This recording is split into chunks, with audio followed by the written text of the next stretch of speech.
Hello and welcome to a brand new Unsourced Radio. I'm joined here again by my ridiculous cohorts here, Tony, Doug, and Mikhail.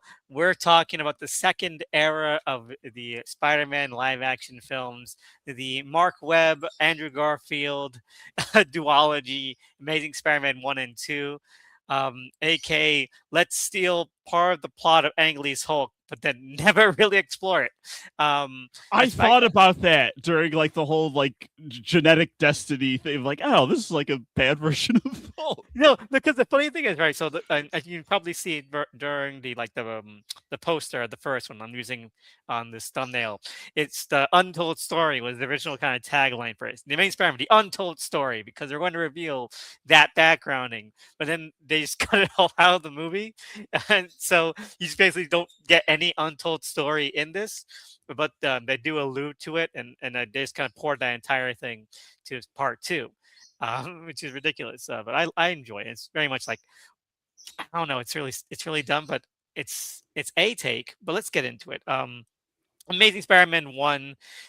Mikhail, why don't you give us your first thoughts? I remember enjoying this movie when it first came out, despite it having problems. I still enjoy it. I mean, it's flawed. It's definitely, after all the heights of the Raimi movies, definitely kind of a come down. But I think like it was, I mean, I think it's okay. I think like there are some things in it that I really like. I think it's clear just watching it right now that, yeah, they definitely did some weird stuff in editing and removed that untold story. I mean, because it is kind of, you have like a lot of these clues and a lot of these buildups to something that then just like doesn't happen. Like there's no delivery on that. Some of the stuff with the lizard in particular just feels like, wait, what's going on? Why is he talking to himself? What's this?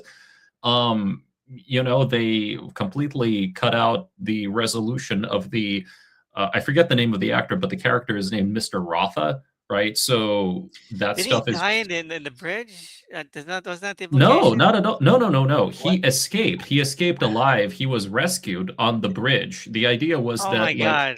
yeah. So the original resolution of that was that he tracked down Connors to his lab. Like the idea was that like they fight in the school.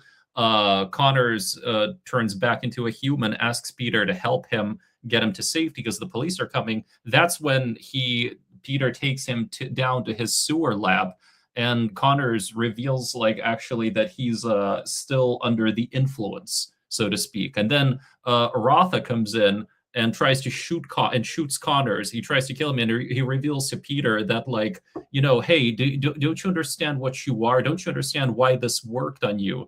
Like, Peter, you're special. Like, no, the science is flawed. It's not flawed with you. But then Connors turns back into the lizard and chomps Rotha's head off. And then like he tells something and then he like reveals his plan to turn everyone into lizards and tells Peter, if you want to know the truth about your parents, come and get it, or something.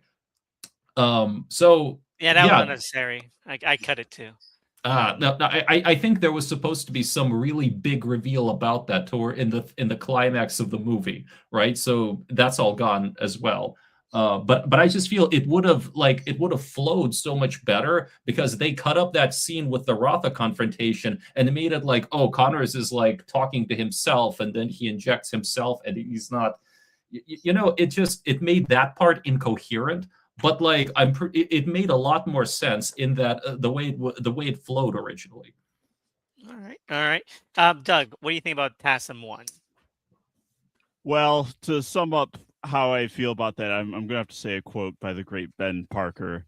You're a lot like your father. You really are, Peter. That's a good thing. But your father, he lived by a philosophy, a principle. Really. Believe that you can do good things for other people. You got a moral obligation to do those things. That's what's at stake here. Not choice, responsibility. Oh my god!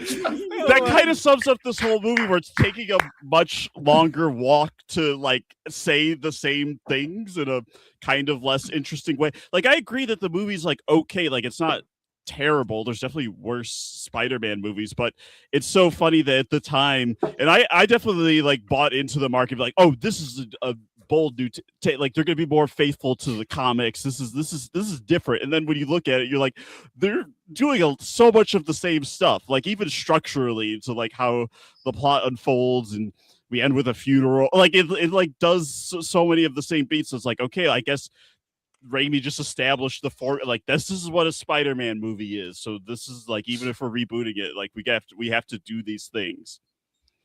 Yeah, and God, you can really tell.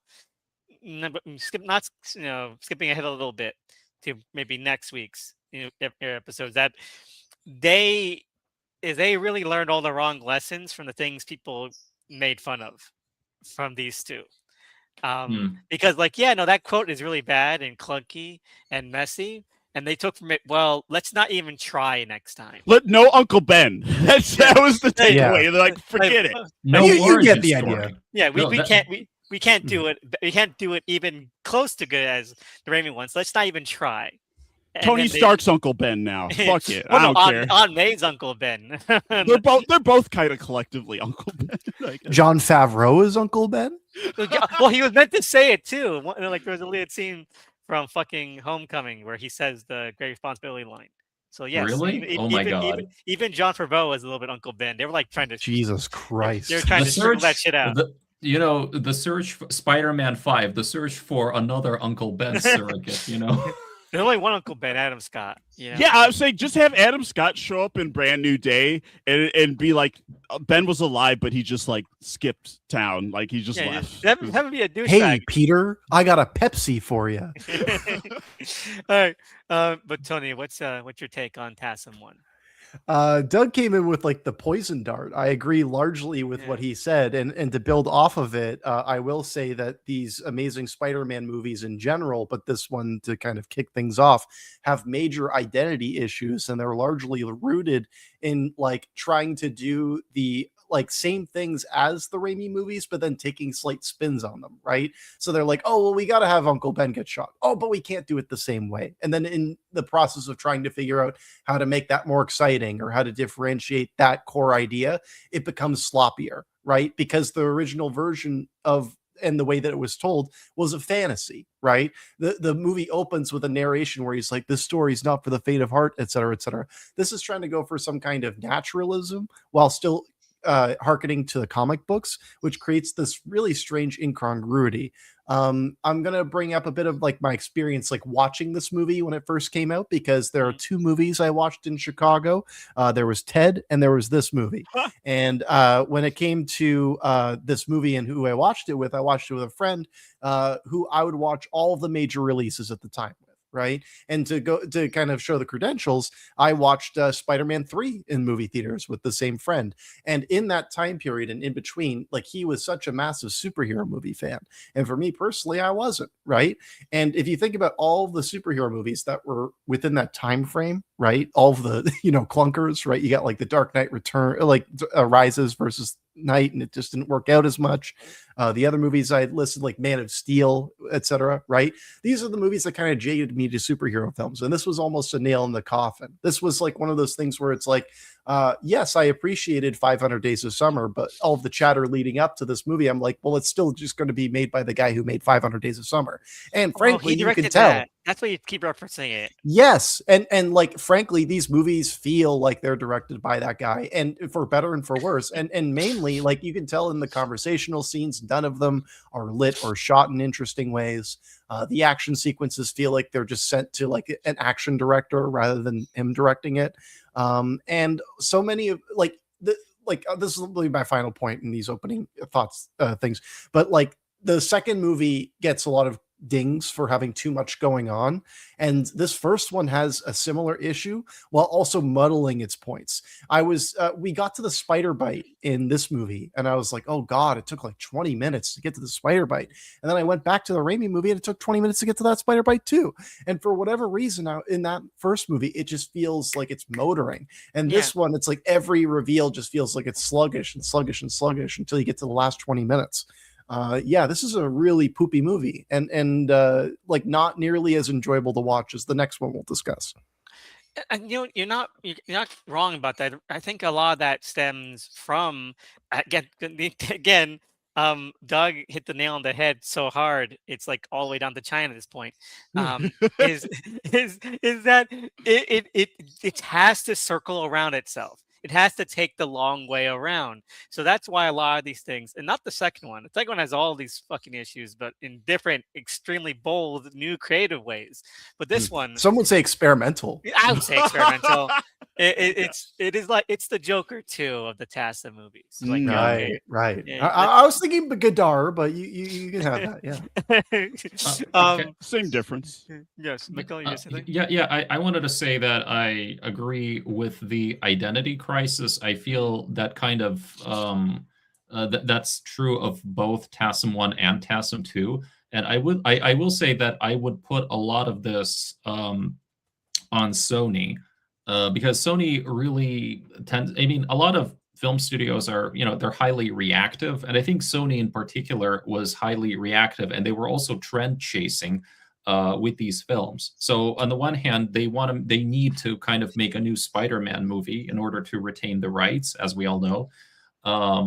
But that also means that, well, they've just done like a Raimi Spider-Man trilogy, so they kind of have to make a Spider-Man movie that sort of distinguishes itself from Raimi, but also kind of is, sort of true to the model that film set. Now, at the same time, what's happening around this whole time period is that Christopher Nolan has completed the Dark Knight trilogy, or is in the process of completing, right? And from what I remember, part of the whole idea of rebooting Spider-Man was that they wanted to do a Christopher Nolan-esque take. They wanted to do this kind of, darker, more mature, kind of more grounded, take on it. Yeah. So that was the shadow at the time. You're right. Yeah. So this movie kind of finds itself sort of trapped between Nolan and Raimi in a way, and really just trying to, and we talk about, like the classic Raimi trilogy. It's very stylized. It's very, fantastical. You have this weird kind of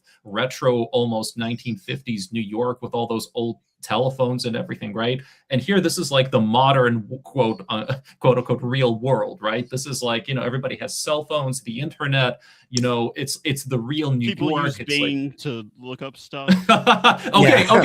Okay. So here's the thing. In the second one, he uses Google search in the second one, and I'm pretty sure that was a response to CinemaSins dunking on the first movie for using Bing. I'm like, if he's so smart, why is he using fucking Bing? Because here's the thing: people can't. Google search is fraught with like liabilities, and like if a movie gets in trouble, like Google can sue you for misportraying Google or whatever. I've read about that. It's a whole thing. Hollywood is afraid to use Google search in their movies. This means that Sony really went on the limb with Spider-Man 2, being Spider-Man 2, and we failed them as viewers. Exactly. Yep. Exactly. We failed them. Let them down. We let them down. Well, okay. And the Hollywood took the lesson. They're like, no more Google in movies. That was why it failed. I just wanted to respond to some of those things that you just said, because you're hitting the nail on the head. A lot of the things that we're going to say negatively about these movies, I would largely put them at Sony's feet, right? Because like you had just said, right? Like they made these movies not necessarily because they had a story to tell, but because they needed to retain the rights, because also at the same time as Batman was growing, so was the MCU, right? Like at the same year, right, was Iron Man as the Dark Knight. So everything is changing, and they know they're playing catch up a little. And the choice of Mark Webb as the director does reek of desperation. It's like, oh, who's the hottest director right now? Who's showing promise? It's this guy. And it's funny because, like, while we can criticize this movie for doing that, that's kind of been the MO with the MCU. And if you look at how things have like transpired in terms of like the success or even failures of those movies have like no impact on those directors' careers, right? In the sense that like it doesn't help them or make their chances worse. You know what I mean? And if you're going to be giving them this kind of big, massive, opportunity to make these massive movies, they're going to make hundreds of millions of dollars. You would hope that they would at least give them like better opportunities to, have longer careers. And what it's representative of is how these voices are being disposable. And Mark Webb here is an indication of what's to come in that sense. For sure. Yeah, for sure. 100%. But though still, I will say I think the things that Mark Webb does well, he does well in these movies. Like I legitimately think that the Peter Gwen Stacy stuff, it really works for me. I think like for what Webb is, I think that's like where Webb's strengths lie. The way he plays that relationship in the second movie, especially. They have good Um, chemistry. They Yeah. do. Yeah. It's really off the wall. Like I think that's if anything, the first movie, the casting is like really good. I really like the cast that they. Dennis Leary as Captain Stacy is kind of next level. Like Yeah. I would He's- watch a whole movie of Cop Dad, the movie. What do you mean you want to date my daughter? I don't know, man. I think that he could have stopped that one Godzilla joke, but like 5 in a row is like, what the fuck is this guy on? Like, let's go back to Japan, you Japanese man. Stop being so Japanese. Like, what are you talking about, Captain Stacy? This is Eric Adams. This New York. My God. Clearly, he was stuck in the ice age with that material. No, but no, yeah, I agree. Like off the bat, let's start. Going through this. We get like that prologue with Peter Parker's parents. Who gives a shit? Okay, they don't matter until the second one anyway. Well, But they try to like make some kind of thriller intrigue, right? Like up front, they're like, "Ooh, Mystery. the mystery," right? we can't sacrifice his life to go on the run of us. Well, And- it and what's- wasn't this the one where I think it's in the post-credit scene, and they used it in a lot of the trailers where Lizard's in prison, and then the mysterious hat-wearing guy is like, the "Did you older tell the gentleman." boy about his father?" Mhm. Like putting this mystery, like, "What's with the parents?" Question Good. mark. We'll leave him alone. And the funny thing is, right? Like, you cut out all that shit from the movie. Yeah, Yeah. that was going to be my big criticism too, right? Where it's like if you're going to introduce your film, right, with the mystery of Peter Parker's parents, unfortunately, I feel like if you're going to make a very successful film, like on the Raimi level, you need to answer that mystery by the end of this movie. And instead, they're trying to make it so it's like a trilogy spanning thing, and it just doesn't work. It just like they shouldn't have done this. They're trying to Instead, it mystery feels box unearned. their way through And it. Yeah. they did this like post hoc because they were supposed to be in it. And it's not even that big a mystery. Like, oh, the Hulk did it. The Hulk did it. It's not really like, oh, this is groundbreaking, ground level. It's only gonna ruin his shake his world. But really, does it? And the Hulk doing it was, I would argue, is additive because it adds to like the Greek tragedy vibe of that movie. Like, and also, oh, like, and they also were fucked. circle of violence stuff too with the whole child abuse stuff. But making it kind of like a destiny thing in this that he was going to become I don't like that. I think it should just be it's completely really- random. Like It's lame. yeah. But It's you also like- see, Go okay, ahead. but Doug, see, you're hitting. Okay, you are hitting also the nail on the head because you like see the genetic destiny thing that they wanted to do here. Like, I strongly suspect that the reason they cut it out was because news of that leaked out before the movie came out. It was really like building to. I think they were kind of nervous about this thing, and when it leaked and people started talking negatively about that, about how they don't like the fact that like he has some, or maybe his dad experimented on him, whatever. It's like. Then they decided, oh God, we gotta listen, let's go back to the classic origin story and not like, and we'll deal with this with all this stuff like down the line. Okay, And then, when it got to the second one, like, wait a minute, we didn't think of any good ideas. we gotta use it anyway. We're still gonna use it then. No, but I think we ran out of the good ideas. Let's just use all of the ideas. No, but here's the thing. I think the idea was still different in the second movie. I think it really was more so that his dad experimented on him. I think that's what they were building to. I think that was the leak. Yeah, Yeah, they wanted to be darker. Yeah, he was specifically groomed to be be like that. And then in the sequel number 2, the dad's like, I did it to myself, which makes it even more like Hulk. It makes it Right, because that is what Nick Nolte did. He's over on himself. I don't want you to be the Hulk. I want to be the Hulk. Anyway, so we get that intrigue stuff, and then it proceeds to not matter at all for the rest of the movie until the credits end. Anyway, so feels talking like about a cheat when you get to the credits. It Exactly. sucks. Go ahead. Yes, it Sorry. does. But so talking about the cast, which prompted this, we get, I think probably the last two good Aunt May and Uncle Ben's are gonna get. I'm sorry. Adam disagree. Scott erasure? What? Yep. No, exactly. Hey, he's not uncle to the end of the movie. Okay, so he's Yeah, just well, Ben. Peter Parker is born in that movie, so he's Uncle Ben. Okay, so sorry, old Uncle Ben we're gonna get until Adam Scott gets even older. He's very old. He's like 60 years old. Jesus. Is he He's 60? not 60. He's no. close to. I'm looking at it. I'm crunching the numbers. I'm a numbers guy. He's 53. So close. You got to round up a little He's bit. got time. He's got time. Anyway, we have Sally Fields and Michael. Michael Sheen. Douglas. I was gonna say Martin Sheen. I get those two confused. They will play presidents. I'm not made of stone. Yeah, and they're afraid of cunnilingus. Both of them. But I want you brought up these two names. I have to say, and I don't know if this is going to be a super hot take, but I think that Sally Field is the worst Aunt May, and it's not her fault. Insane. I would say wait until we get to the Holland movie. Seriously. What I'm going to say is that, like, even with Marissa Tomei has identity. What does she? What? Yes, hold on. I guess we'll have to wait because I challenge that. Let me continue. Go ahead. So the problem with Sally Field in these movies is that she is playing them naturalistically. Like she's not playing this like she is Rosemary Harris in the sense that she is like the Gandalf of the series, right? Mm-hmm. She should be like, providing these stoic wisdom and things. And when she's delivering them here, how does it make her worse than Mr. Tomei? At all? She's a non-factor in those movies. They don't really she is only supposed to be representational. Sally Field in this movie is supposed to be like an integral figure, and she barely matters. Her scenes come and go.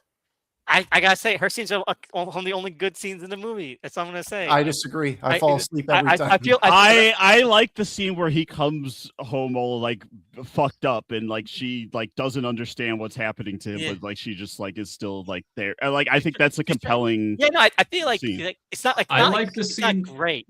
It's not like like completely cohesive character. I'll admit a lot of the stuff in this movie feels like a formality. Like we have to have these things. Exactly. Here. We have to do these things here.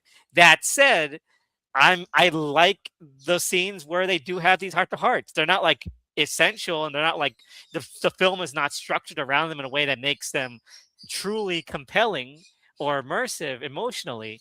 But I'm glad they're there because I'm watching this thing. I'm like, my God, I'm so glad they're not talking about how hot she is and how much they want to bang her. Yeah, I will say that's annoying, but also that's not on Marissa Tomei. We're talking about just Marissa Tomei. We're talking about Aunt May's here. Not Marissa Tomei. We're talking about Aunt May's. I remember finding a Reddit post where there was a discussion of how Aunt May seems to get like progressively younger over the last 10, 15 years of Spider-Man media. So when you get to Marissa Tomei, it's like also not even not just in the live action films, but also in the animated series. So by the time you get to, the 2020s, it's kind of like, like Aunt May is like barely in her 40s or something. And there's a whole and then we have about that. Yeah.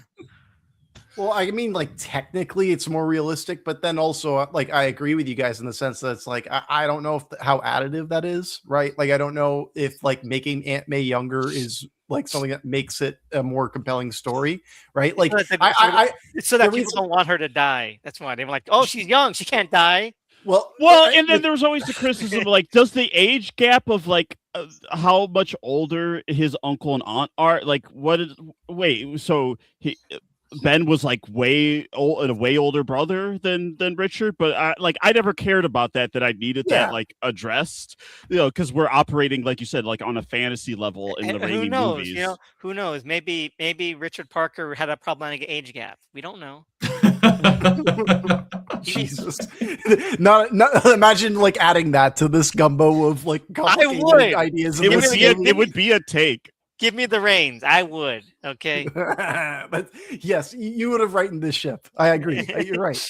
All right, but so that aside, I do like her vibe to this. I think that she's a nice grounding force for a film that has like completely lost its legs a lot of times. She's a grounding force for a different film because I feel like the Exactly. tone, the identity crisis of this Yep. film doesn't support the vibe of her scenes. Because like in that scene I just mentioned where he's all like beat up and bloody and bruised, like in the Raimi movies we talked about like you could go either way. Does Aunt May know or not know about Peter's identity? But in this one, we're doing like the more grounded, gritty take. If you're like the boy you're caring for comes home like that, what the fuck does she think is does she think he's in like a fight club or like what does she think is He's happening? lashing out the world, but yeah, you're right.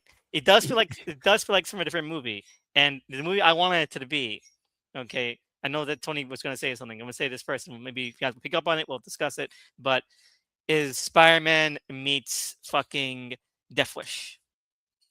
That's what this should have been. You're hitting the nail on the head. I think actually that's probably what they were thinking this was, right? They should have gone for it like 100%. They should have added racism if they want to make They it should. Death Wish. They should have just got Charles Bronson from the fine. Death sentence, okay, because they're all white in that one. Right. All right. Yeah, Kevin Bacon would have been great. But Tony, you say we're gonna say because I want to like dig into that a little more. No. Like honestly, I was going to dig into that too because I think you're absolutely right. And what like we'll talk about Peter Parker himself in a second, but what I will say is that this Spider-Man, they add the quips, right? And they really lean into his arrogance a lot with his quips. Like he's making fun of these people, dressing them down. And as I said before we hopped on live, this is the most Fed-coded Spider-Man in the sense that like he's working with the cops and he's directly trying to like, deliver them to the cops in a way that the Raimi one never did. Yeah. But like when it comes to like that in the larger grand scheme of things, I'm saying I agree with you that I think that this Spider-Man is actually coming from a more reactionary standpoint rather than the Raimi one, where it's just like the general concept of, a do-gooder, a fantasy novel version of it, right? This was trying to literalize it. And in the concept of literalizing it, it kind of reveals the, how this would be more reactionary in practice. Yeah, no, I completely agree. Like a lot of that stuff in the first half, especially where it's like Peter going on the hunt for Uncle Ben's killer and then just harassing people and just not making any progress at all. I'm like, this would be so great if they actually played it a little more straight because it's meant to be more like, oh man, he's still trying to be on his side a bit. It's really kind of like this is a fun-ish kind of montage. He's doing all those jokes, but in essence, he really is just doing this really kind of psychopathic vigilante rampage, And I think like that would be so good to like counteract with both the fucking Captain Stacy thing you're doing, but also it could be used if you were thinking like a little step further to introduce the Daily Bugle. And that whole thing where like Jonah Jameson's like, Spider-Man's a menace. Well, have him be a menace. Have the fact that he's doing this kind of like unprovoked, amateurish, vigilante kind of raid through the city on his own. Have that make him be a menace. Have that like be a thing where like, well, he's causing more issues with the cops. Captain Stacy even mentions that he ruined like a sting that they're pulling off. Like have him not know what the fuck he's doing and making shit worse around the city by accident. And his character arc is like, if you want to give him a character arc, who knows, maybe he gets shot at the end, is to like grow out of this and to like think more about his actions, responsibility, not just power, whatever the fuck he said. Turning his turn to heroism as like a whole movie arc, right? Exactly. And what you are doing in laying all of this out too is you're also presenting the dark take on Spider-Man that they were originally starting out to do, right? Exactly. But one thing that we'll see time and time and again with this movie in specific is that it like anytime that there can be an edge, it's sanded down a bit, right? Like and actually I think that like a great way to get into that would actually be by talking about Peter Parker, because like whatever else we'll say about like the Marvel movies next week, and I'm like I truly believe that there's a strong chance I will like those movies less than these ones, but what I will say is that right now I feel like this is easily the worst Peter Parker, and it goes back to the identity issue where it's like he is not a dweeb. He is not a nerd. I don't believe that he would be, beaten up or have no friends, right? I think the fact that he skateboards kind of sucks. They make him oddly horny. I just like in ways that like I'm fine with the horniness, but the other points. I would be okay with the skateboarding if he was like skateboarding and swinging. The last thing I'll say before I just pass off, because I'm ranting a lot this episode because of all this stuff. Well, what I will say about this is that, like, with the Tobey Maguire one, like the thing that we obviously talked about and other people have talked about is that he's very pathetic, and like over the course of those movies, he proves himself to be like an incel or a fuckboy, right? But each of those films, he changes. And the problem with this Andrew Garfield is that he's always the same character at the start as he is at the end of both of these movies. Yeah, no, 100%. And I was saying off mic is that the issue people have this. A lot of the comments like, oh, they made Peter Parker too cool. He's like a punk loner guy who skateboards and wears hoodies, and like he's Andrew Garfield who doesn't wear glasses and really hot, But like that's not the point. Like when I'm watching this, like that's not the stuff that sticks out to me. The stuff that sticks out to me is that that's really what they're trying to do, like having a more kind of like alt outsider kind of Peter Parker. But then like, wait, no, people might not vibe with it. We need to also make him a fucking 50s nerd as well. So we gotta have like these weird, incongruent little gags peppered in. They're like, well, I'm just Peter Parker. Like, but that's not the vibe you're carrying. These are two different character archetypes you're mashing together. It's ridiculous and it's annoying. Exactly. And the large instinct I feel is that there's this thought from the studios where it's like, well, it's a different thing to be a nerd now in the 2010s, right? Like the nerds are kind of cool. And I'm like, the problem isn't the fact that you need to make a nerd. The thing is that you need to make somebody who's an outsider, who feels like they are outside of the group of like people who feel normal, right? That's so what a makes skateboarder. Exactly. Someone who has no friends. Someone who graffitis. Yeah, exactly. People who are notoriously lone wolf types, like that's what they decide to go with. And it just feels so incongruous, to your point, Elvis. They have this problem every reboot when they're trying to reconfigure like fucking Flash Thompson. Peter's social. I mean, we'll get to that in the Holland movies, but when they're like, okay, yeah, bullying's different in the modern age. What does that look like? And it's they have to create a new fucking bully, like a real bully. Yeah, it doesn't. It just doesn't work. Well, and then they put him in like an all science nerd school. So I'm like, well, now you've taken away his nerdom. Like the whole point is that he should be abnormally like smart. Well, to be fair, this one, Peter, I love this because like I love the idea that I love when people talk about organic webs and non-organic webs, the cartridges. Yes. Right? Oh, when people talk about that, they're always like, the cartridges are much better because you can really see that Peter is a super smart kind of guy. And then in Spider-Man, when uses the cartridge, he just buys it. He just buys the shit. He makes the shooter, right? Mm-hmm. But he just buys the fucking fluid. Okay, look, I mean, I will say this. I actually kind of like how they depict him as a bit of a tech guy here. Like, he has that lock on his door. You see him like tinkering with stuff, and he does create like his own web. He doesn't quite. I mean, look, he doesn't create the fluid, but he buys these because, and again, this is part of this movie's groundedness or whatever, but he buys these, like, I think, special industrial grade steel cables from Oscorp or something, and he turns them like into into these prehensile. I don't know if it adds up or whatever, but that's how he creates his web shooters, right? It's actually cables and stuff. So I actually like that aspect of it. I think I like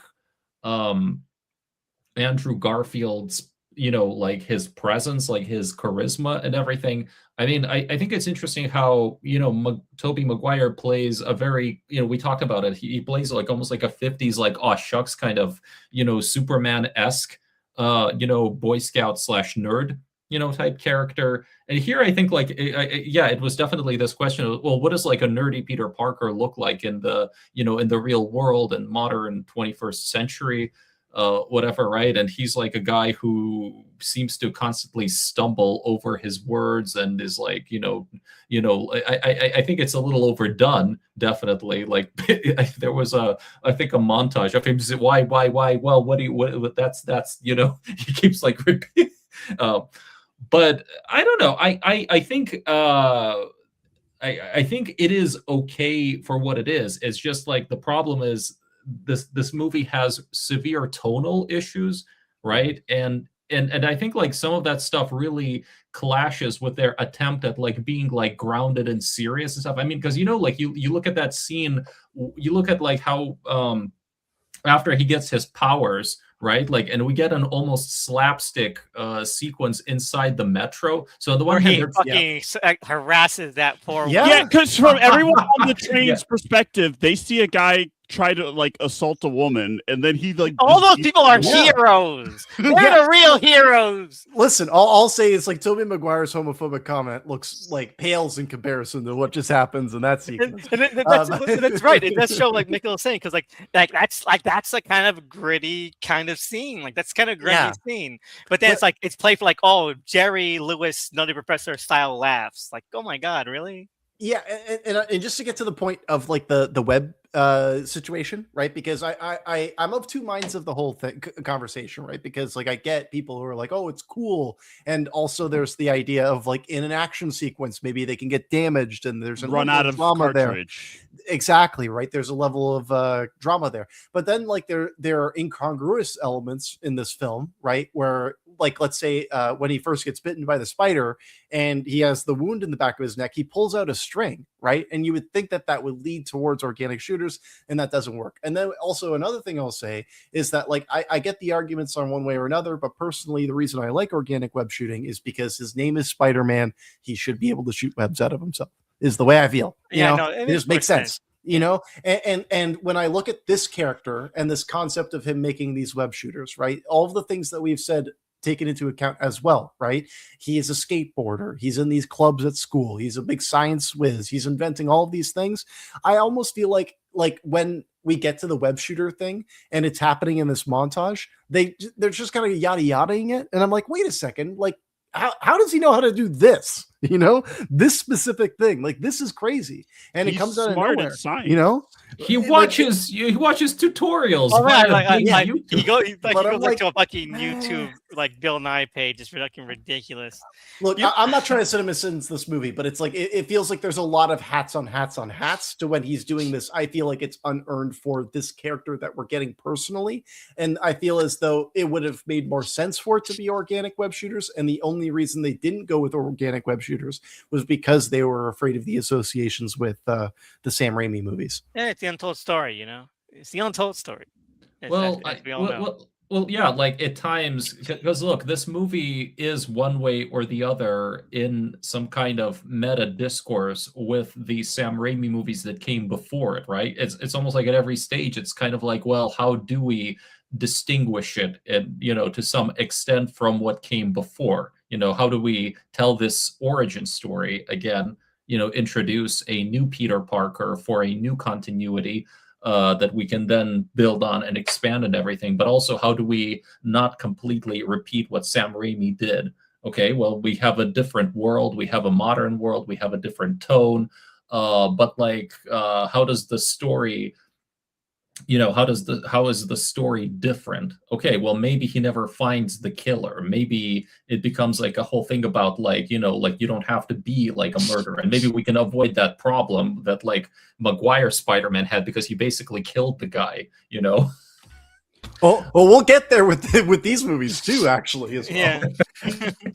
I mean, I like that idea that he never gets that revenge, and it's like an satisfied thing, like in a very Batman-y way. But like, there's no like real time taken for it. Right? Like I almost feel like then make the whole movie about that. Like let's not even do a supervillain. He's just hunting for his uncle's killer. That's what I thought it should be. Like at that point, I'm like, oh wow, man! Like they're really spending a lot of time on him not finding the killer. But then the fact is, it just kind of feels like he gets distracted with the lizard shit and he forgets. Like there's not really like a time where he sits down and realizes that what he's doing has been really, really wrong, and possibly he's been harassing just random people on the street, Yeah. And like that would be a cool way to take it. That would be like a real great kind of thesis statement. So just never happened. that's okay. So that was the idea. Like, I mean, I've seen the commentary, like on this movie, and like I watched it with a commentary track by like Arad and Tolmach, and the behind the scenes and everything, and that is literally what they were kind of trying to do. But I don't think it comes off No. like clearly in the No. movie. So No, so not at the all. yeah, so the idea was that he is supposed to like realize that like really like the whole need for responsibility through the lizard thing, which is why he lets that whole shit go with like finding the killer. Like he needs to stop being selfish as Spider-Man and really, try to work towards protecting others, right? And he feels personally responsible for what happened to Connors and how he needs to take responsibility for that and all of that stuff. But again, this does really. Sorry, go ahead. Sorry. No, but again, that kind of got lost, I think, somewhere between script and movie, maybe, or maybe it was never quite clear on the page either. I'm not sure, but that was the intention. Uncle Ben made it very clear: not choice, responsibility. all I wanted to say was he lived by a saying, a principle. This is a very obvious Arad way of explaining it, right? Where it's like Peter needs to learn that what's important is this villain that he needs to fight because he's the toys that we need to make, and he needs to ignore the fact that we set up these things. You know what? Focus on the toys. You know what the easiest fix for this is? I came up with this like in the middle of watching the movie, like when they realized that they were never going to go back to the whole like I'm fruitlessly disrupting police services with my vigilante raid subplot again. Easiest fix. Okay, here's what we're gonna do, and it ties everything together thematically as well. Like we've got a whole cohesive movie now. All right, so yeah, so I've got a version of this for the second movie, by the way. When we get, I have a version got for the second movie too. Yeah, I know we'll get there. But like this one, okay. So we have Peter. He's going around. He's like he's clearly like going into like slum areas and back alleys. He's profiling, all these people. He's not really doing a great job. That's the impression I got. But we also have the Oscorp stuff. The Oscorp stuff with Mr. Rafa is like, we gotta find human test subjects for our lizard serum. And he's like, but where will we find them? Says the lizard. And he's like, oh, let's try the VA hospitals. But what if like, did we just take that a little step further? Maybe a little step back. I think that probably like testing on vets is like, just I don't know. That's like should be like your option 6 on these. they test it on poor people, okay? People in those slums, right? So let's say that while Peter is like trying to find his uncle's killer, he comes across someone who is like being kind of predated by Oscorp goons, and he kind of ignores it because he thinks he's on the track of the real killer, and then that guy becomes like a lizard, like a not like the lizard, but like a lizard, and he fights it, and that kind of thing. He's ignoring these things, he's ignoring the larger issue that's like going on around him because he's so tunnel focused on like trying to find this one guy. So he's not taking responsibility of the things that he could act upon. He's ignoring them for his own selfish kind of goal. And then that's like boom, that's what puts him in the conflict Oscar when he realizes that he can't ignore it anymore. See, the problem, Elvis, is that you're describing a good movie, right? I know, right? And the problem here is that like let's just say right now, justice for Mr. Rafa, right? Dr. Rafa, who's this guy who's like the shifty looking figure who's coming in and he's like, I work for Oscorp. Every time he comes in, he's purely representational of Oscorp, and clearly this trilogy is built around Oscorp being like the big bad. And if they had better ingrained Oscorp as a literal presence, not just within the story, but within the framework of New York itself, and that's a separate thing I want to talk about as well, then all of this would have worked better. But instead, Mr. Rafa coming in just being like, I've got a file that you need to read, and he slips it over, like I love the performance that's going on, but I'm just not loving how the and then he just appears in the movie. You're like, I'm going to the next scene, and then just poof. And then Oscorp as like an emotional presence too, because like all these villains are supposed to be like a side effect or spin-off of them trying to find a cure for like Norman Osborn's. Oh my god, we're gonna get to that. Mysterious. I mean, they I was going to say they get more into it. It's amazing, too, but not really. Not really. They just show Chris Cooper in a bed. But the fact that like that's supposed to be the main motivating factor of this, I'm like, well, you kind of just need Norman Osborn to be a presence. Like you can't. Oscorp just feels so abstract, especially when this is all being in service of one person's like disease. Then like make him a character. Yes, you're like one of the things I'll say when we get to Amazing Spider-Man 2, I'll just say it right now, is that like Norman, like you said, Norman Osborn should have been like the figure in this movie appearing, and they should have just fucking did the Spider-Man 3 thing where he's the villain in the third one or something. You know, Yeah. like the fact that he's introduced in the second one and they go through that whole arc is way too busy. And the fact that this whole trilogy is based around Oscorp, you need to have an Osborn in there. You know, the fact that you have no Osborn. Norman dies in the movie that he's introduced in, especially Okay, wasting Chris Cooper. Like I'm like, that's actually good casting for Norman. I would like to see him be villainous. Okay, I want to jump ahead a little bit. You know, this probably would more organically come up in the second movie, but since we are on the topic, and again, you know, this whole, you know, planned trilogy, quadrilogy, whatever, greatly evolved behind the scenes. But the way that I understand it, the original, you know, like idea really was that, you know, like all of these cross genetic things that they're doing, that was going to be the source of all of these villains. Like, you know, they were going to be really doing mutations. You know, I think the Rhino would have been like a guy crossed with Rhino DNA. You know, I'm betting that's how they were going to do like the Jackal eventually. You know, then it's like in the second movie, Oscorp, they kind of went away from that cross species genetics thing more towards like, oh wait, Oscorp is making like actual military grade like tech, right? And they've become like more of a futuristic tech company, you know, with all of this like sci-fi technology. Now, they're Palantir in this series. Yeah, exactly. Yeah. So, and the funny thing about Norman Osborn is that I really do feel, what I understand is that they wanted to build to him as the big villain of the third movie. The whole thing was that, like, yeah, so in the first movie, he's sort of teased. He's like this behind the scenes sort of figure. In the second movie, you know, like you see him and he quote unquote dies. But the idea, and they cut this out of the second movie. So the idea was in a jar or something? Yes, his head was preserved in a jar. You can actually see the jar in that moment where they announce his death, and you see that scene of the doctors like sort of in his room, like walking around. So for a few seconds, you can spot a guy like walking with the jar that's supposed to house his head in it. So they were prepping his body for like a decapitation.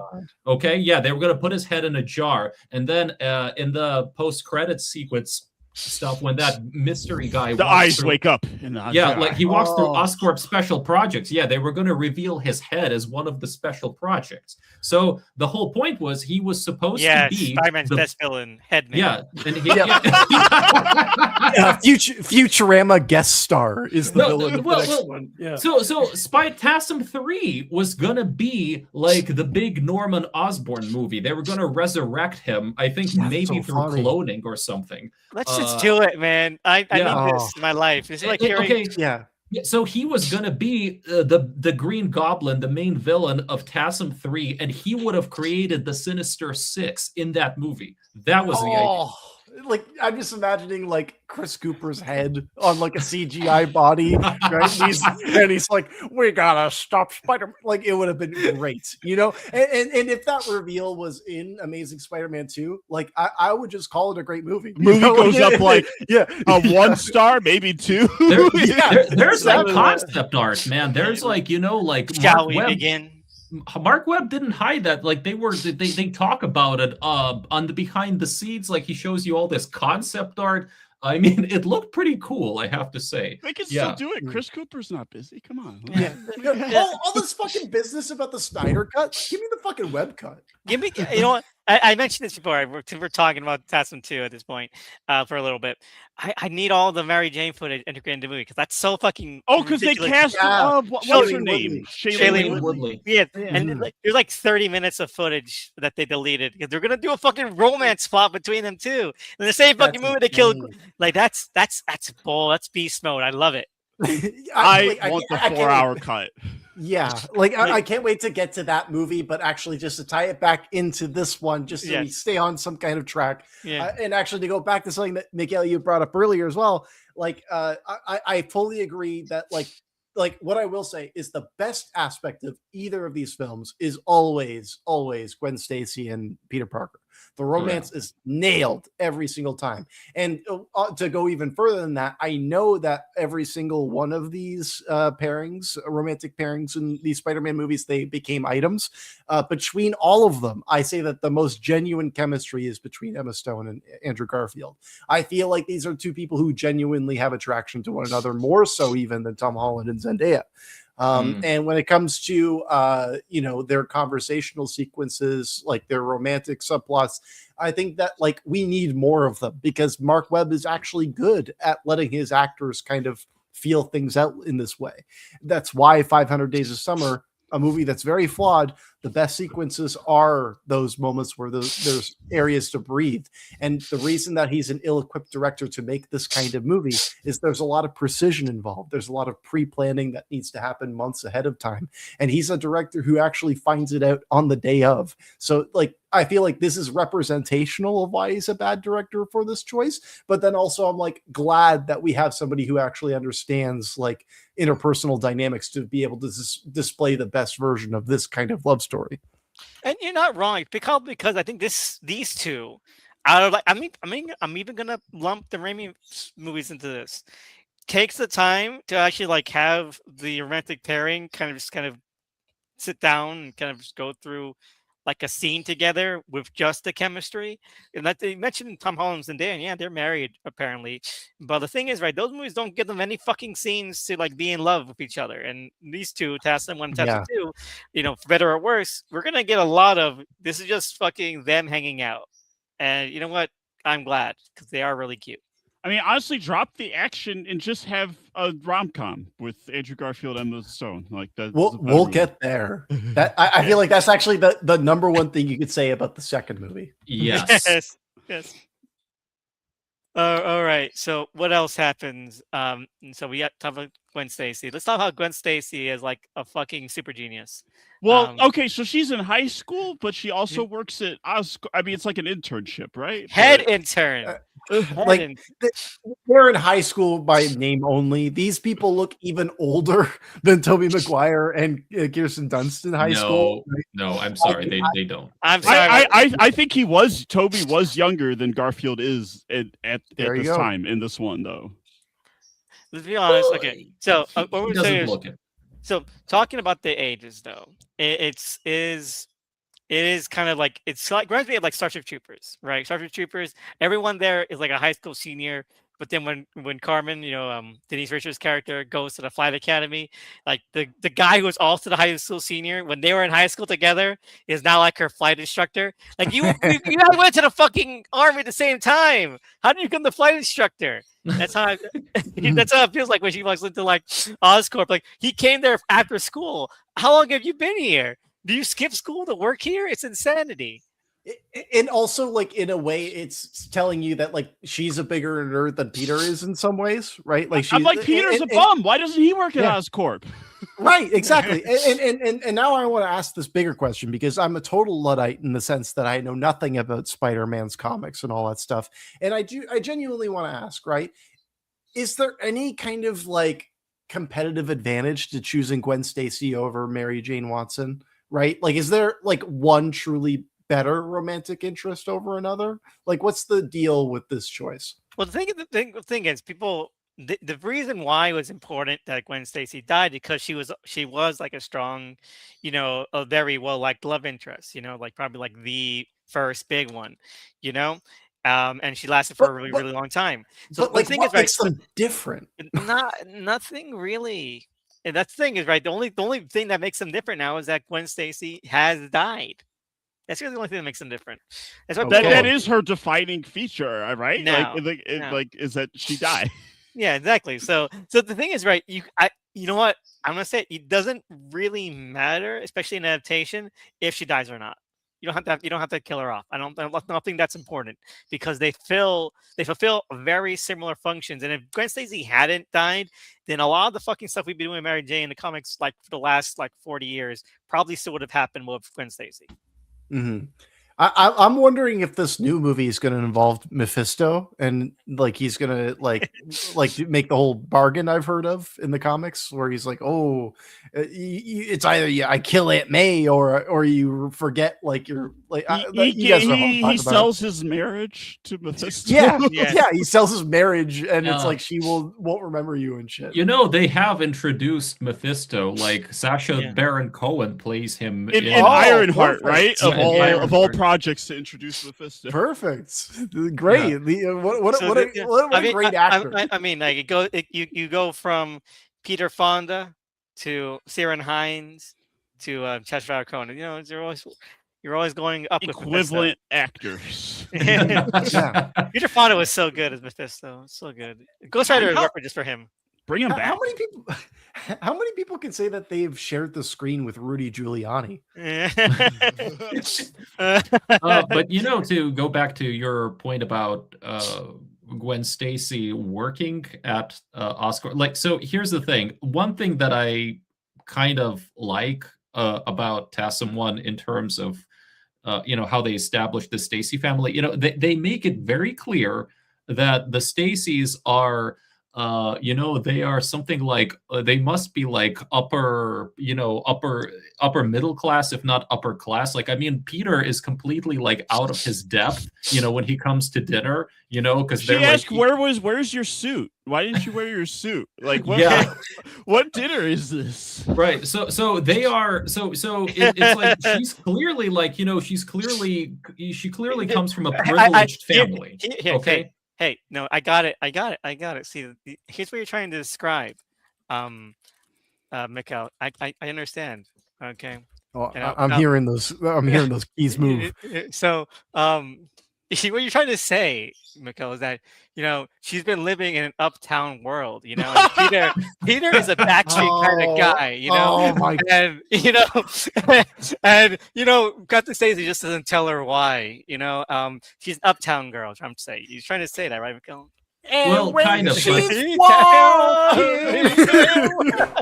No, I was just saying. I was just saying. I think that is why she got to have that position at Oscorp. You know, because like, you know, she is like upper class. They might have connections, something like that, and she's like, you know. The thing is, right? That would be so clever if that tied into Spider-Man 2, but it doesn't.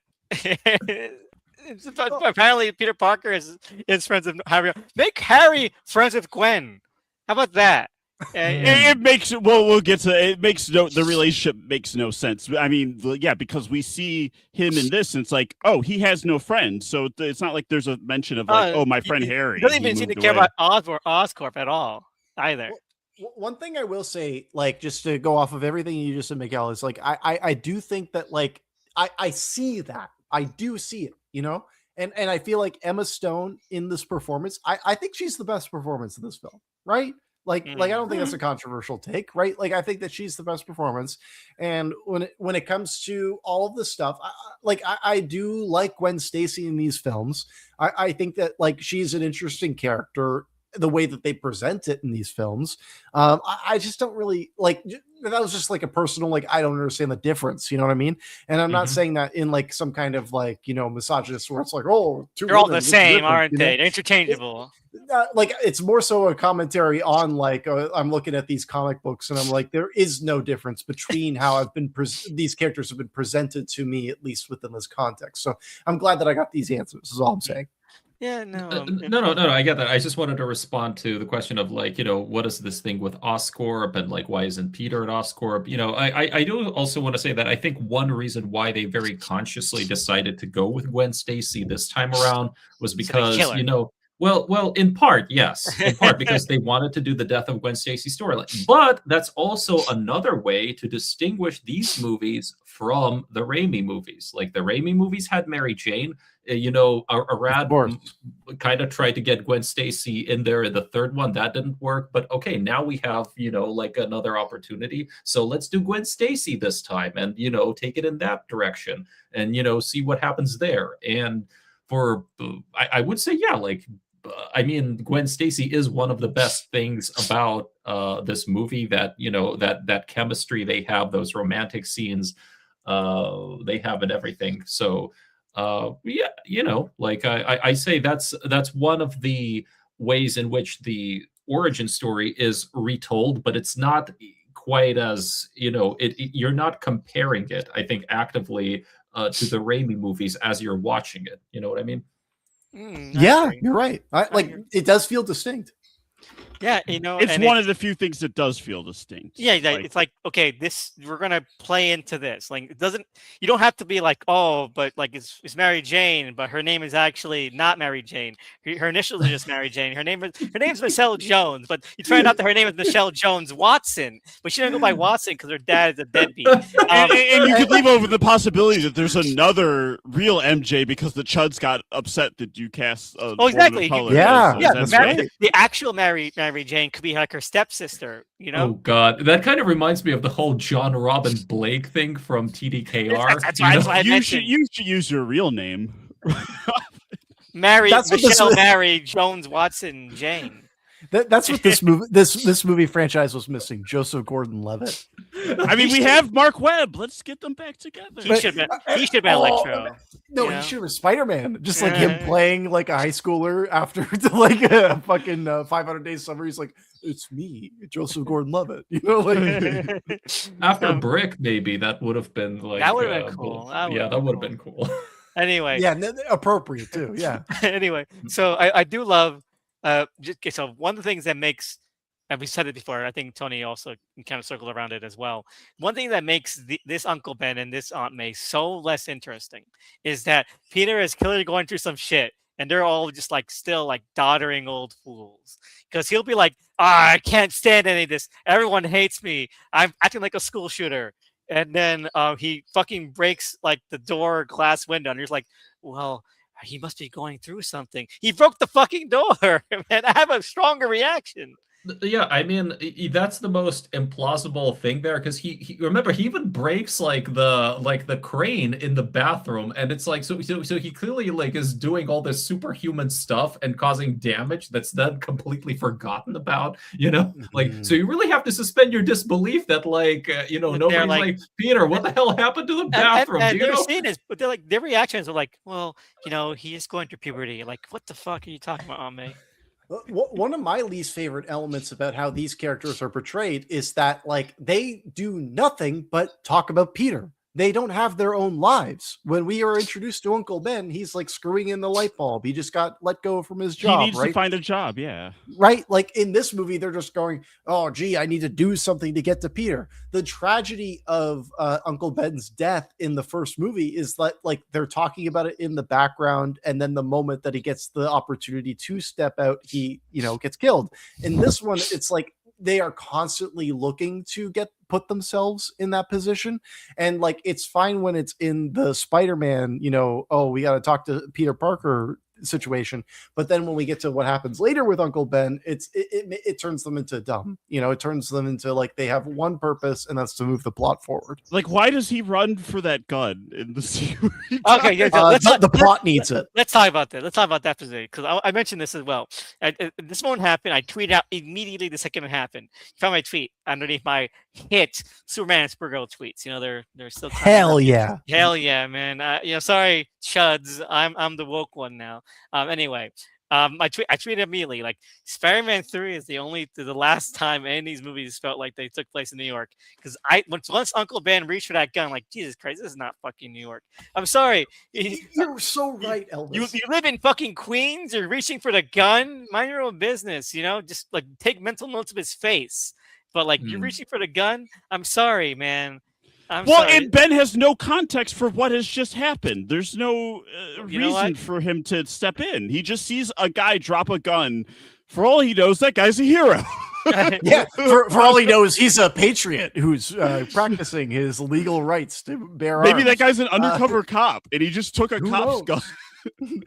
but like Elvis, what you're saying there is so funny because like more so than the Raimi movies, all of this, every single shot in this movie and in the second one is shot in New York, right? This is not an outsourced movie series. This is all done in New York. But for whatever reason, New York has no identity in this movie. No, This feels like any city. it feels like not just any city, but especially this, and then especially the second one. It feels like any generic comic book movie city. You could say this is fucking Metropolis, or this is like Gotham, or this is Chicago, or whatever, and I'd believe you. You know, because it feels like that. It feels like whatever generic comic movie city. It's just like There's no sense of place. You know, The Tick was really ahead of its time because it just had the city. but but listen, I kind of find that Amazing Spider-Man 1 still has New York. I don't know. I disagree with the idea that it doesn't have a sense of New York at all. Like, I mean, I feel like they still do relatively enough to make it like New York specific. I mean, we kind of debated this a little bit, like, I mean, he mentioned Queens once. Well, okay, yeah, but I mean, to me, look, I've lived in New York for a few years. I'm like mostly stuck to Manhattan, right? I don't know. I really feel they capture some of that grit and grime. Like, I think they capture that idea of, okay, this is a place that's constantly, that's constantly undergoing construction. Right, like right. I like that they have that scenes, at least one sequence that is set within the metro. I think they kind of capture that iconography at least. And then with the sequel, though, already they kind of are going away from. It's more. It's supposed to go more into fantasy. So yeah, like New York. So I think that's where New York really loses its sense of identity. This first movie, I think they still got it. The one thing I'll rebut with in comparison to the Raimi movies in specific, right? So in the Raimi movies, right, like there was a sense that like in an action sequence, let's say, right, a random person on the side of the street would be like, they would say something, right? Or they would become integrated into that action sequence, right? Like Spider-Man would like enter into the scene and they would be like, oh, you got to save my child. And the child's in there, right? And in this movie, I feel like a lot of the interactions with the public are one-offs in very strange and detached ways. And I think that the best way to represent this is actually in the finale. I don't want to jump around too much. We've been doing that already, but like, I feel like it's kind of the way that these movies are structured anyways. But like when it comes to the ending, right? Like let's compare the Raimi versus this, right? The ending of this one is everybody moves the cranes in position. Oh my God, I hated that shit so much. And they're just like guys in construction uniforms on green screens, right? Versus, in the same Raimi movie, right? You've got Spider-Man, he's holding the things, Green Goblin's about to attack him, and then all of a sudden, a bunch of trash starts hitting Green Goblin, and it's like, you mess with one of us, you mess with all of us, right? So what I'm saying is like, in the construction of the identity of the city, right? I feel as though the way that they deploy it in this film, and we'll get to the second one, it feels like they're deployments rather than integrations, and that's the reason why the lack of identity sticks with me. It feels like every so often, like, hey, look, it's New York, isn't it? Like, no. Exactly. Like in the same Raimi movies, even if they are deployments, right? Even if they are artificial at the end of the day, they are integrated into the scene in a more organic way. Well, because there's a telegraph setup and payoff for that crane sequence of like Spider-Man saves that one kid, one guy's son, and it's like when the civilians step in to back up Spider-Man, you get the idea of like, yeah, they've been around, they've seen him on the news, but they haven't been in a previous scene where we establish like, oh, Spider-Man saved this guy and now they owe him. It's more just like the inherent solidarity of like, hey, he's one of us. And then how do you get all those fucking to get all the fucking cranes, and like it feels like something that would happen in a Superman movie. I'm sorry, but like I could believe that the fucking Metropolis has a union of crane operators that are ready to like establish a complete fucking gunner's row of cranes to help Spider-Man out, some shit like that. New York? No, I'm sorry. I don't believe that for one fucking second. It's funny you're saying that though, Elvis, right? Because like you're saying that it sucks that it feels like a Superman movie here, but then in the first, like the Sam Raimi movies, the first two, they are Superman movies, right? Yeah, but they feel earned in a way, you know. Exactly. Like I'm agreeing with you, you know. I'm But talking at the same I'm time, talking about more like the context of the city, you know. yeah, Because even then, like, let's be honest, like the Superman movies, Metropolis is very New York coded in those movies. Like we're like being 70s for sure. Metropolis. You know, as I mentioned, it's like part of the funniness of that is like we're taking this city completely straight, and Clark Kent is like some fucking throwback from the 30s. You know, in the construction of how Metropolis is used. So I don't know, but I get what you're saying. It's really fun to go like that. Anyway, Uncle Ben dies over chocolate milk. Literally, don't cry over spilt milk. You know what? He should have said. You know what? He should have said the power not on our responsibility line here. You know, because He leaves that as a voicemail for Peter or something. yeah. Should have been a text. Anyway, so we get this. So for the next, here's one scene I really like. Flash Thompson apologized to Peter, and again, it's like this is out of a better movie where Peter's inner struggle is the intent of the entire movie, not just the first half.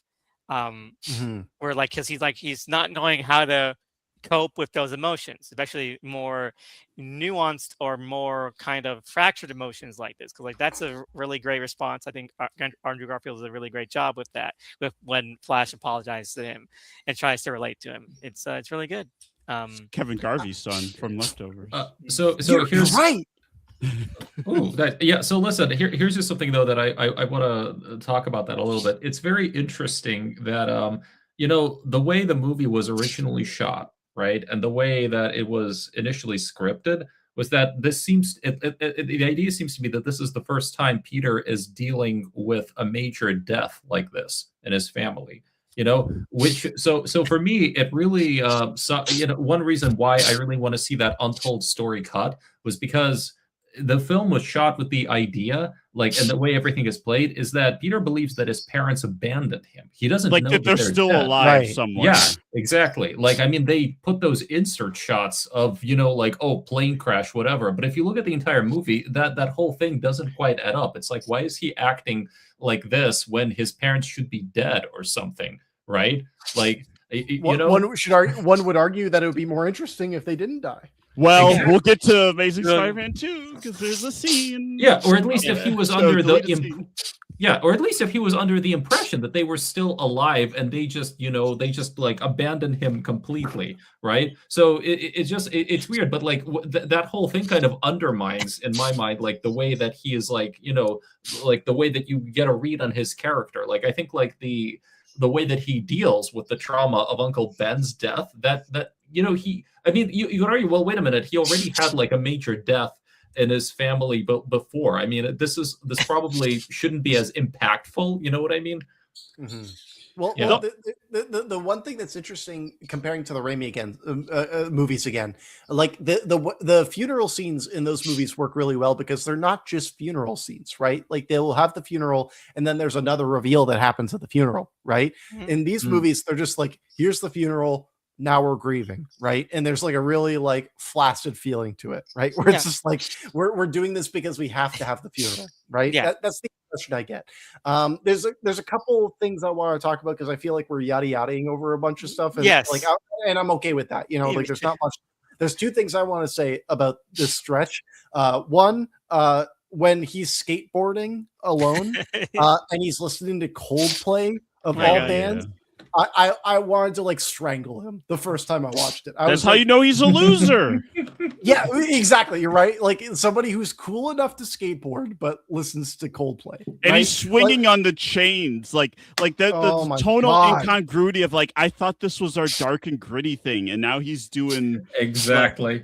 Yeah. this is like Kingdom of the Crystal Skull. He might as well be swinging on vines. Yeah, you want to know the exact scene that it reminded me of?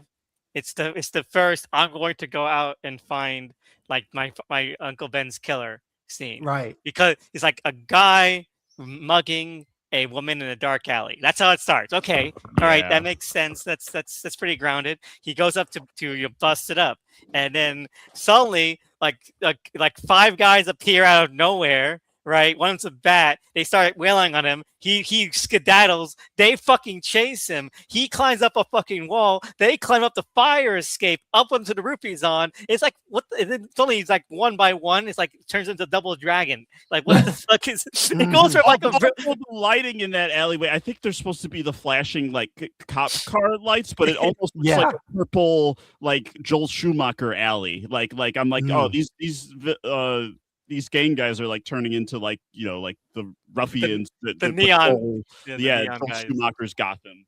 Well, or it was a clever reference to cruising, with bisexual lighting. Happy Pride Month, everybody. That's what Aunt May thought was happening when Peter came back all it was like, oh shit, my son's gotten into like some. It is interesting how at the end of that sequence they do find a way to sneak in that whole wrestling thing, that wrestling association. That's a cherry on top because look, this is like this goes from like something so small scale to like just pure cartoon.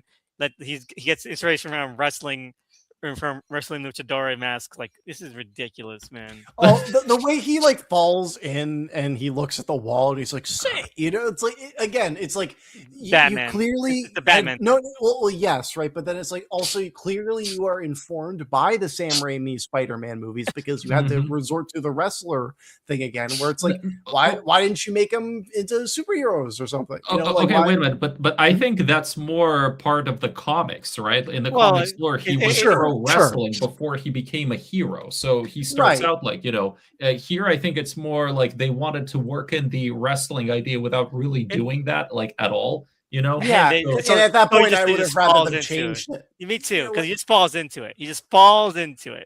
That's literally it. Either remove it or have the balls to have like show like you can have a different take on wrestling scenes than like the very specific tone of that Raimi scene where he's like going against Bone Crusher. Like you could have a different take or just don't have him be like even if that is a thing from the comics, we don't need that. Okay, you're right. It should have been, it should have been like a backdoor. It should have been like a whole dark wrestling sequence where he hurts the guy who would become El Muerto or something. Yeah. We put him on the bench for like a spinoff. You like linger on him of like El Muerto. He might but I will say I do like that they say, "Hey, I know what you look like," right? And then next thing you know, he sees a mask. Okay, like that's his inspiration. I don't know. He didn't think to disguise himself before that because he's stupid. Exactly. Anyway, so let's see. Not much else happens next. Fucking he makes his city. I did want to talk about the Daily Bugle because we did touch on that a little bit, and I did actually want to say that like I feel like more than anything, if we're talking about this idea of identity and how that's been a consistent issue with this film, and maybe the one word that we haven't said yet is a lack of confidence, right? The fact that they don't do the Daily Bugle, the fact that they skip out on even portraying J. Jonah Jameson because they know that they can't do J.K. Simmons again. I feel like that speaks to like the core issues here where it's like they are afraid of their shadow, right? They're afraid of what they had done so well in the past. And, if you want my crazy pie in the sky idea, fucking just put Paul Giamatti as J. Jonah Jameson. Ooh, that's good. And then J. Jonah becomes the Rhino. Oh, God. No. He wants to get Spider-Man. He's going to get him himself. Oh, God. I'm sorry. I just have a lot of issues with the Sid Savage character. We'll get to that a little later, but whole other. But I think also one reason why they don't do the Bugle is because they've got all these other subplots, with Oscorp and and the genetic destiny stuff, and then the mystery of the parents, right?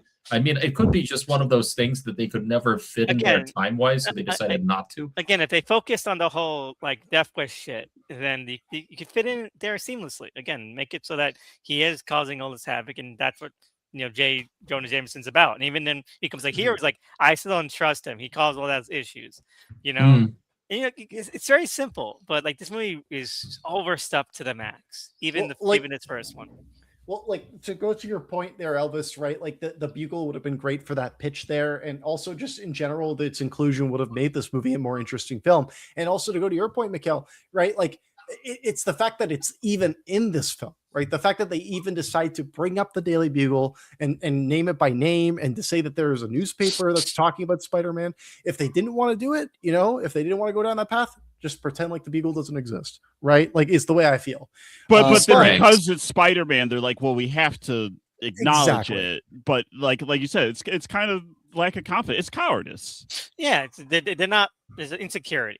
It's very insecure about itself. Again, I think all this wraps around to the fact that it wants to do something without actually having to risk anything. And it's a fatal flaw. I think everything we say is probably going to boil down to that at the end of the day. When we talk about Aunt May, Peter, Uncle Ben, how Uncle Ben dies, the Oscorp stuff, it's like we want this to be the story, but also we don't want people to find this story weird or off-putting or not what they see as Spider-Man. I mean, they even get rid of the fucking suit. They get rid of the suit the first chance they get. Which I think it's kind of a cowardly thing to do as well. I like the original suit. I think it's better. You like this suit better than Amazing Spider-Man 2, you're saying? Yeah, because it's his suit. It's his suit. I like that's distinct.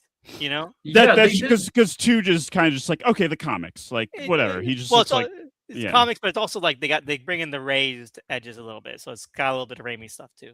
No, it has different eyes. I think it's more, the web shooters no longer have that red kind of glow anymore. It's a bit more, it's one of those things where I feel, I mean, really, if you look at any superhero movie, they always change the suit design.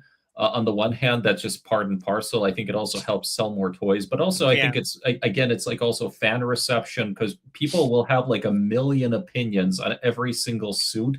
Like especially Spider-Man suits like that. People have strong opinions. Mm-hmm. Now, allow me to be the least opinionated person and just say that it's fine. I have no issues with this suit here. I think it's serviceable. I thought that I would actually say that like the one from the Tobey Maguire one is in quotations less like realistic, right? But it works well for the film that they're telling. And I do feel like the one that's in this movie does suit the worldview that they had set out to make. Like whether that's a good thing or a bad thing, that's up to you. I do think that the suit works in this film. Yeah, I have no problem with it. I kind of like his proto suit too, where he has like the beanie on and it's just the mask. Like I almost wanted him to just do a whole movie with that. Like let's like I said, like the whole movie is just about him tracking down Uncle Ben's killer, and he stays in that look the whole movie. And it's Death Wish. Let's do that. Yeah. So let's talk about the lizard and why he shouldn't be in this movie at all. What? Are these the leftover? Like with each reboot, it almost feels like there's leftovers from the Spider-Man 4 that would have been, right? Because like in the Holland version, we get Vulture shows up, and we know like Raimi wanted to have Vulture in his 4, but then we know Dylan Baker was going to be back in the theoretical 4, so like maybe they would have paid off the lizard stuff too. Who knows? But my main thing about this is that when he gets his arm back for the first time, and he rips off that little shell on it, I just keep it in that fucking shell, man.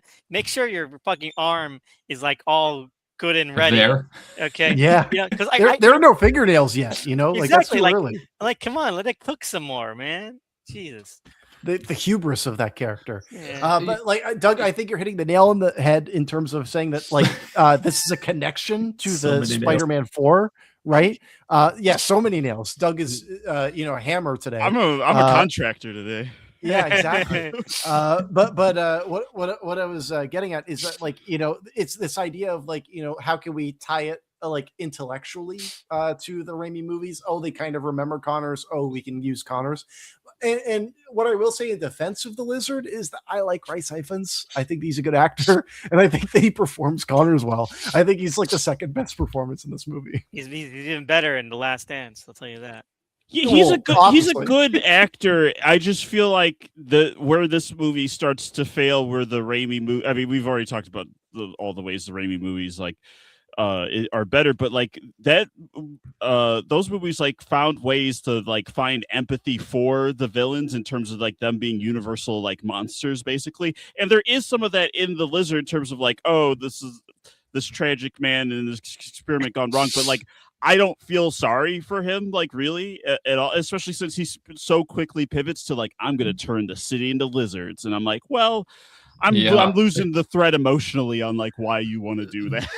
Yeah, they look, they really messed that up in post. I mean, maybe there wasn't I'm not saying it would have necessarily, the Untold version cut would have necessarily fixed anything, but I definitely feel it would have offered a somewhat more cohesive arc for that character, because there was supposed to be like a time period where it's like you basically see his lizard, his more animalistic persona kind of take him over. Like the first time he like fights Spider-Man, and later on like he reverts, he starts like, you know, feeling afraid and everything, but then he starts sort of giving into his kind of hubris and power, this notion that like he's like bigger, he's stronger, he's like more, you know, he's like beautiful. So it's like you know, so there was a lot more to that then got really mangled you know, when they took out the Untold story like scenes, right? And they try to, I mean, really like that whole bit where now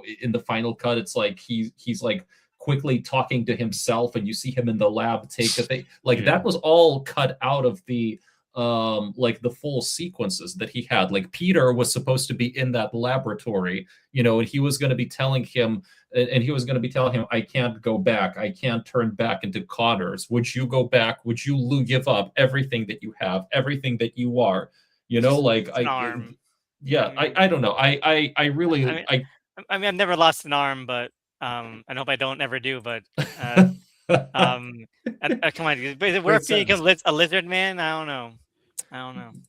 And also, if you're so closely mirroring the structure in some ways of the Raimi movies, just do the parallel transformation of like having Connor turn to the lizard way earlier, so we can get some of that development to bridge the gap of him like losing his humanity. Exactly. I mean, because it happens like, it feels like two separate movies mashed together. It feels like we have the grieving over Uncle Ben looking for the killer plot. Then midway through, I just counted it midway through, you know, becomes the lizard for the first time. And like, then that's the movie now. Like, it just feels so like jarring. Like Norman's taking the serum like right after Peter gets bit in the first Raimi movie. Like they're happening concurrently, basically. Well, because I think part of that is because those two things were not, narratively interlinked. Here, they were kind of positioning, you know, the lizard's transformation as a direct consequence of Peter, you know, trying to, you know, help him with that, you know, with that like decay rate algorithm or whatever. Like it's his investigation, I guess, into his parents and like his own mystery or whatever that like prompts that like to happen, right? So I kind of feel like part of the issue with having him transform earlier is that like you need to, you know what I'm saying? Those things are more causally linked, whereas the Raimi villains their origins are never directly linked to that of Spider-Man. You know, it's like well, that's because the Connor stuff has the baggage of the mystery of the parent. Like that saddles so many of these characters down. Like we talked about Aunt May and Uncle Ben. It's like they can never be their own characters because there's like a blank question mark of what the deal with the parents is. So it's like you're not even giving them anything to play. And that also applies to Connors because that's like the link to like, oh, what's this picture of my dad with Kurt Connors? And like, okay, but also what was the deal with your dad? It's like, well, don't worry about that. We'll answer that later. Yeah. All right. So what the fuck else happens? The fucking lizard turns other people into lizards. Wait, come on. The high school fight. Come on. The high school fight. Yeah. This high school fight. Great thing to bring up, because I was saying, I'm not sure I said it off screen or not, but the fucking spider action is really, really fun in both of these. It's fun spider action. I disagree. I like that I think that if you're gonna have Spider-Man be fully CGI like all the time when he's Spider-Man, This Mhm. is really how you probably take advantage. I do of it like the way it's he good. moves. Exactly. Yeah. When he's crawling all over the lizard like a spider. That's something funny. I like it. That actually is probably the best aspect of all of that. I like that moment when he's tying the web and he's getting them all caught up in it. But actually, what I wanted to get to is the CGI itself is terrible in this movie. Oh, yeah. I feel as though like this is more dated than what we'll see in the second movie. And when it comes to how it's aged in time, like truly, like when I'm watching him swinging, when I'm watching him fighting, it looks way worse than it did in the Raimi movie. Like the Raimi movie, they were on wires. Even if it looked more fake, it was tactile. The fact that so much of the Spider-Man is done on a computer takes something away from it. I agree. I think. Well, I think that I don't think the CGI is bad, but I think it's extremely stylized in a way that doesn't fit at this point, and especially like in this movie in general with what the tone is going for. A lot of these things, again, we can root down the identity crisis here because the lizard. I don't think the lizard is a bad design. People clown the lizard design for fucking years. Like, yeah, it's a fine lizard design. I don't mind it at all. The design. But like, I like that he's bald. I like people too. Yeah, I do like that. But like the fact that like it just feels so out of place with the seriousness that the movie has taken up until the point it becomes a lizard for the first time. Yeah, I mean, because it is like way more cartoonish in its right, like in the way that the lizard looks, in the way that he moves, right? Like, I mean, once they really start fighting, also, again, it's like, the high school fight, I think, is maybe the best action sequence in the movie. There's a kind of playfulness there, especially, like when they get to the Stan Lee cameo and it's going on in the background while he can't hear anything. I mean, that stuff is great. But, again, you're sort of wondering, wait, how does this fit into the into the larger, unified sense of the film? It doesn't quite fit that. It feels not at all.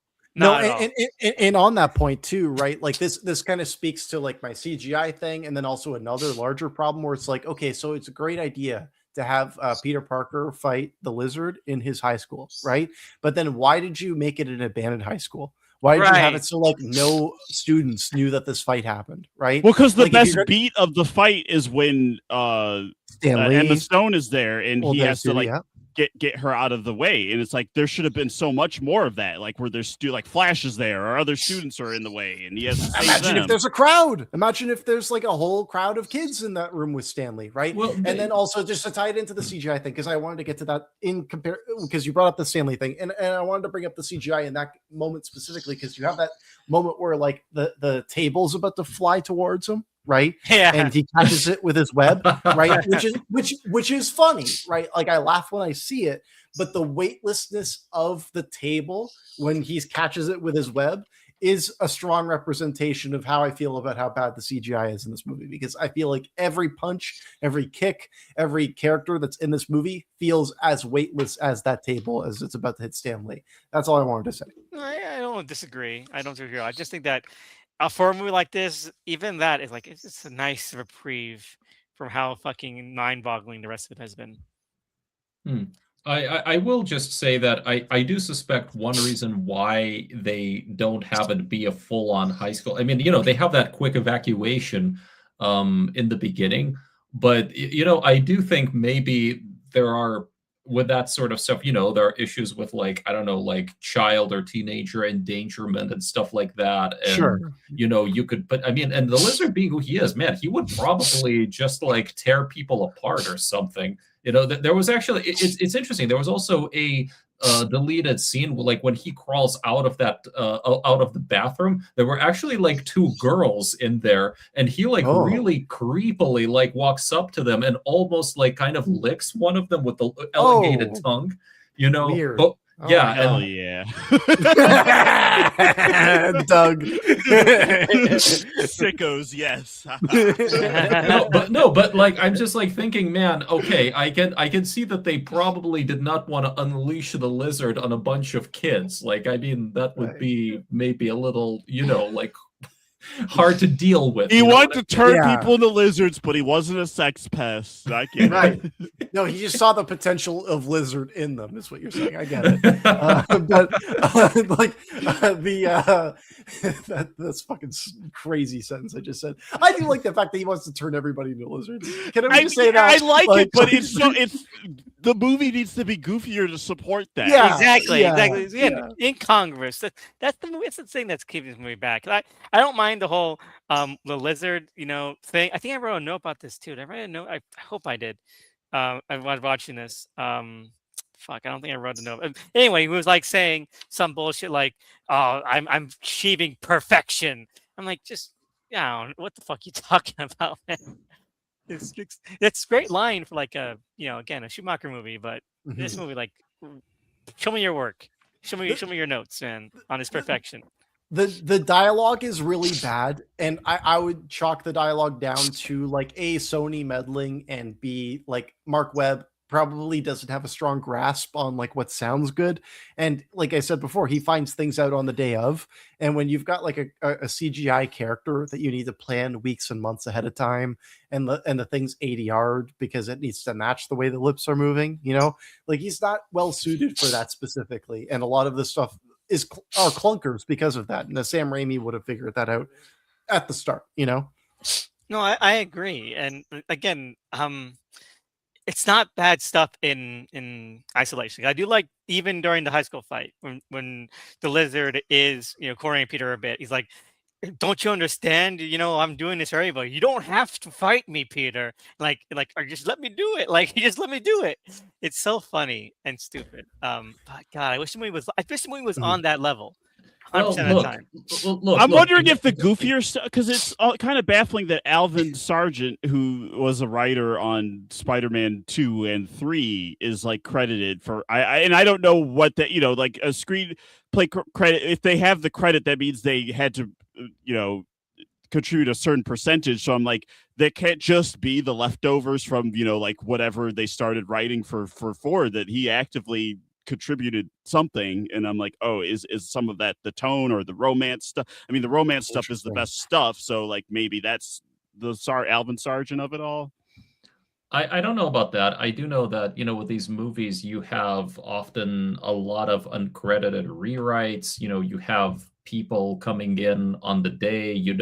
It's often it's kind of a mess behind the scenes.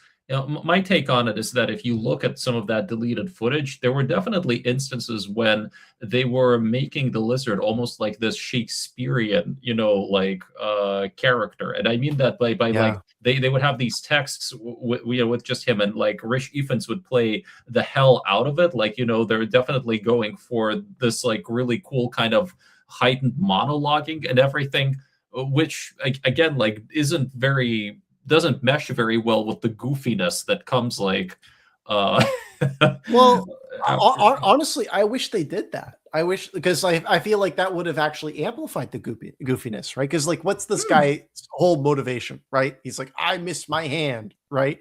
I want to be able to have my hand again, right? I feel like that itself is like almost Shakespearean, right? Yeah. The idea of like missing for something that's lost, rechasing a past version of yourself. It's all tied into that, right? And even in the way that Rhys Ifans is playing this role, right, there's a grandiose nature to it. He's putting a lot of sauce onto his lines, where like where he's like, "How are you doing, Peter?" He doesn't need to do that, right? But the fact that he is doing that tells to me that he's internalized the character quite a bit. Again, one of the reasons why I think that he's one of the best performances in this film, both as a human and as a lizard. Yeah. It is, and it's a total commitment on his part, even when they were clearly like rewriting the character in ways that don't add up. I sort of feel that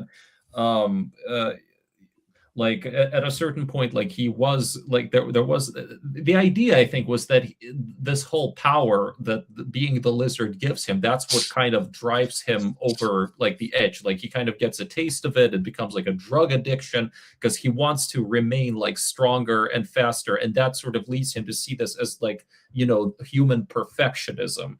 And I think there was supposed to be way more about the whole crossbreeding like stuff. Like he believed, like, you know, this notion that like we are animals, so we should embrace our animalistic nature. So it might have at one point even been more than just turning people into lizards. It might have been more like about turning people into animals in general. You know what I'm saying?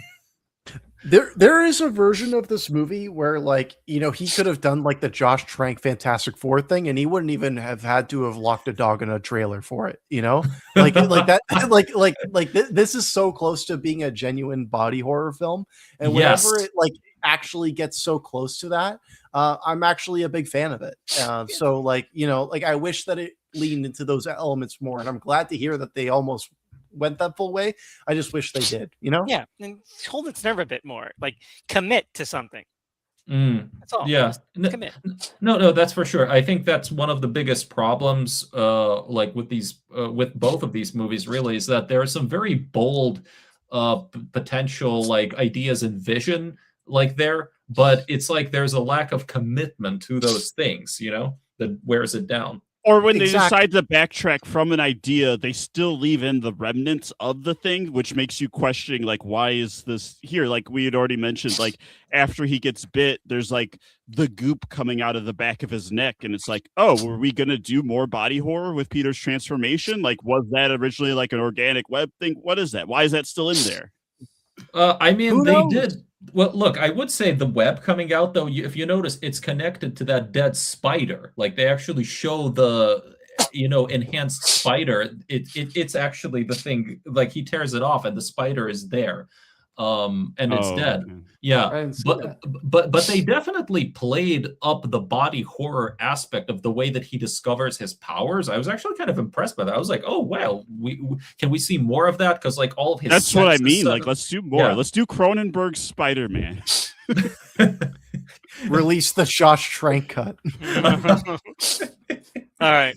Anyway, so the lizard is going to bomb New York City with his lizard bombs. He's gonna turn everyone into lizards. Yeah. That's awesome. I like you can't have canisters of green gas and make it serious. like that's what I mean. Like let's just do the Goofy movie now. Right? Like when you're writing a movie, you're like, there's fucking lizard gas bombs. You rewrite the fucking rest of your movie to be at that level. At this point, everything you wrote before is not going to work. That was the best idea. You're right, Elvis. You're absolutely right. That's the best idea they had on the script, and like everything needed to be reverse engineered to fit the tone of that. You know, because start with lizard gas and work backwards. Can I briefly talk about No Way Home? Everyone here has seen No Way Home, right? I have not seen No Way Home. Oh, okay, all right, then never mind. I'm sorry. Make a note of it for next week. Yeah. Okay, for sure. I'm excited to watch it because like I've heard many things about it. You know, I know some things about it. I don't know. Like I know that Aunt May dies. You know, not do you spoil know, it, you know like the people who show up in it? I know that everybody comes back. I don't know that like what they do. I know that Aunt May dies. I know that everybody comes back. That's the extent of my knowledge. Okay, so you know that. Okay, so if you know that everybody comes back, I will just say that you know, the goofiness that we're talking about right now, that we kind of that you kind of wish that the movie was going for with the lizard. I legitimately think that the lizard comes off better in No Way Home because they really play up the goofiness of him and his whole like thing. It's like even his dialogue there, it really is funny. Like, you know, like he asks, hey, you know what? I can give you a real makeover. Do you mean by turning me into a lizard? Yes. Good. That's a good joke. I'm a fan of that. Okay, that's a good joke. I like that. Anyway, so Captain Stacy deserves to die for letting Peter get away instead of upholding the law. You know, God casted judgment on him. He's like he let Peter get away, okay, and so he signed his stuff stealing. I mean, classic Old Testament stuff. I'm a biblical man. You know, honestly, I'm surprised you guys are talking about how this Spider-Man is really pro-cop because he literally has to fight a bunch of cops. Yeah, but then the cop saves him. The cops Yeah, say that, and also it's like in protest, right? It's like, no, guys, I'm on your side. Like it's always like from that perspective, right? Where it's like, no, I'm one of you. You know, I'm doing a public service.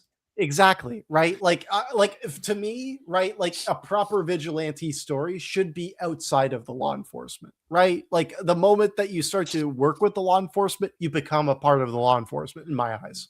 Okay, but isn't that the inherent contradiction of a lot of superheroes, that they are kind of outside the system? But I mean, superheroes are kind of inherently fascist. Yeah. Exactly. Right. Exactly. Yeah, I'm agreeing on all of these points.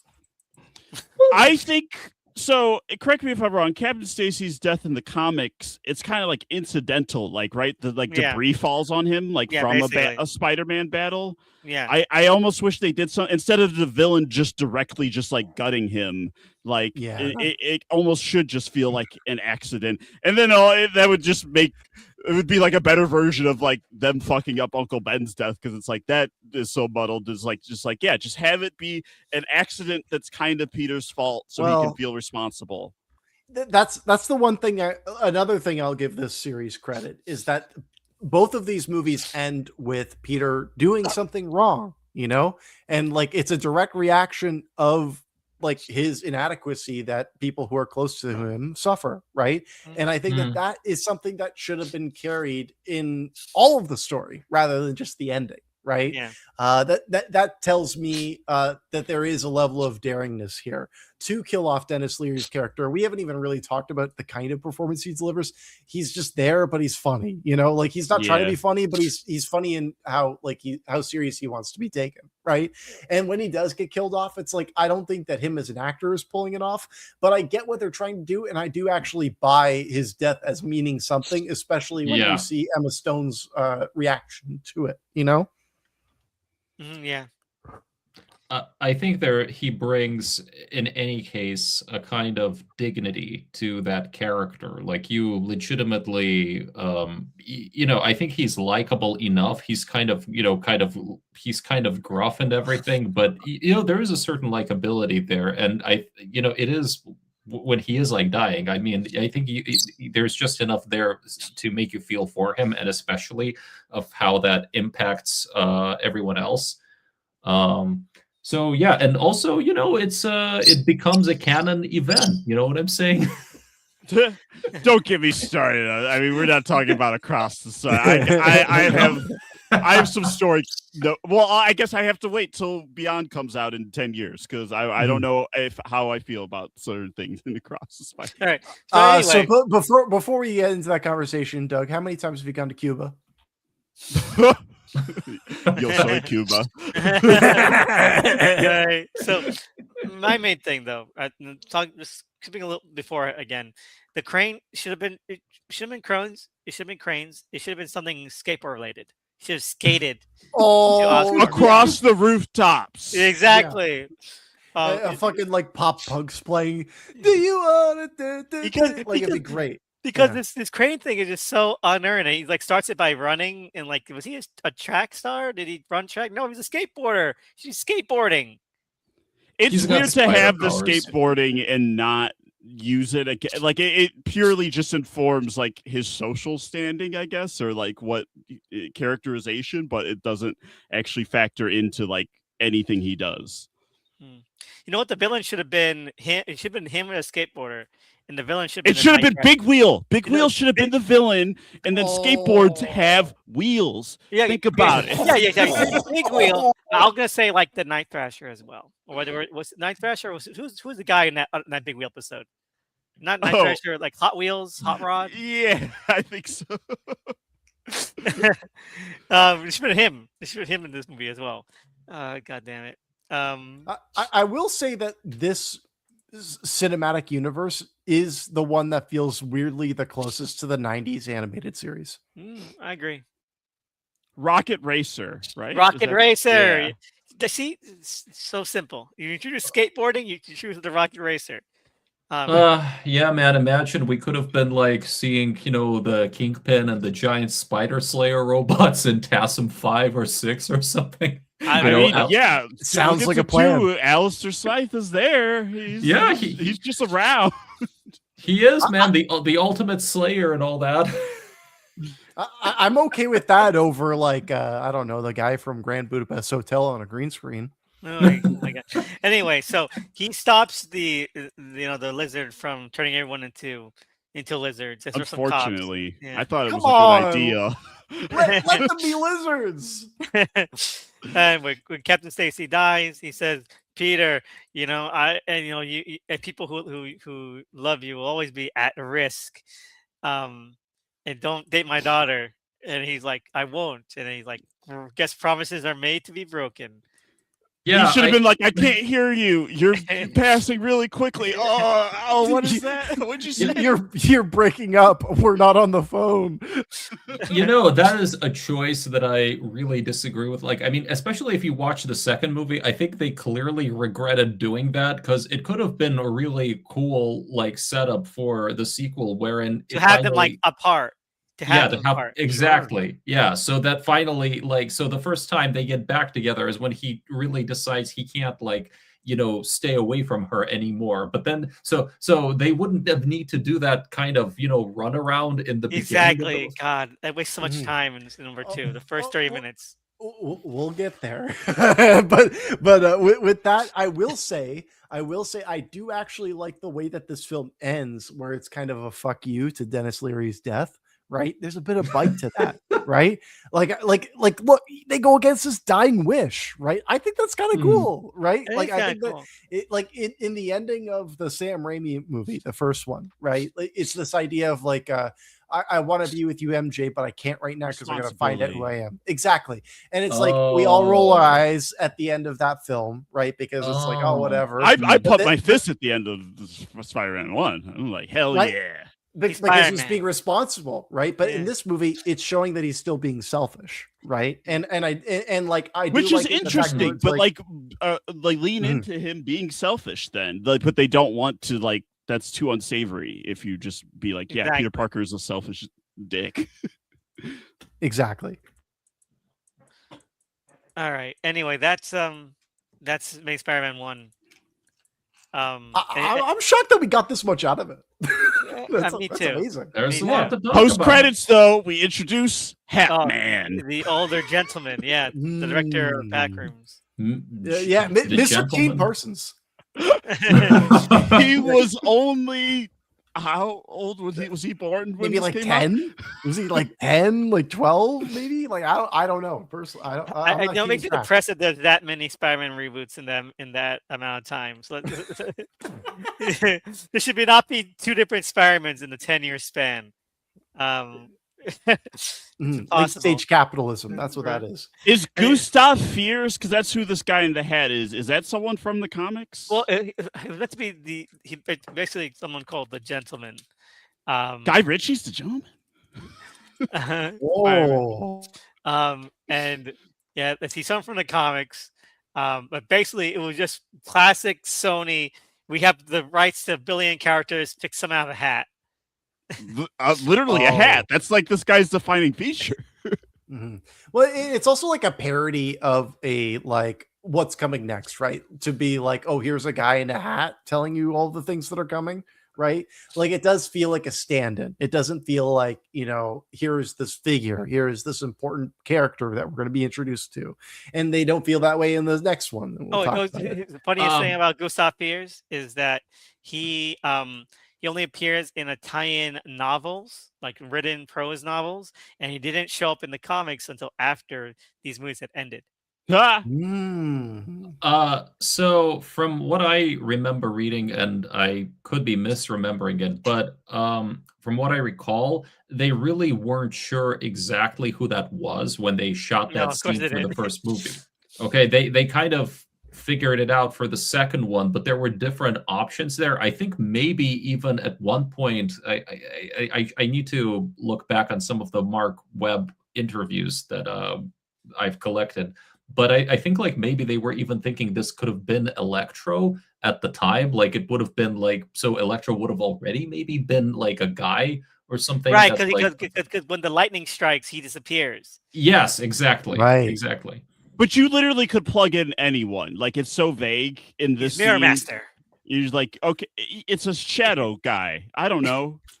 It's Rey Mysterio, not Mysterio. Rey Mysterio. All right. Well, let's keep the roll rolling. We've already talked a bit about it already, so I think this might be a little bit smoother. But here we go. Amazing Spider-Man 2: Rise of Electro. Can I do it?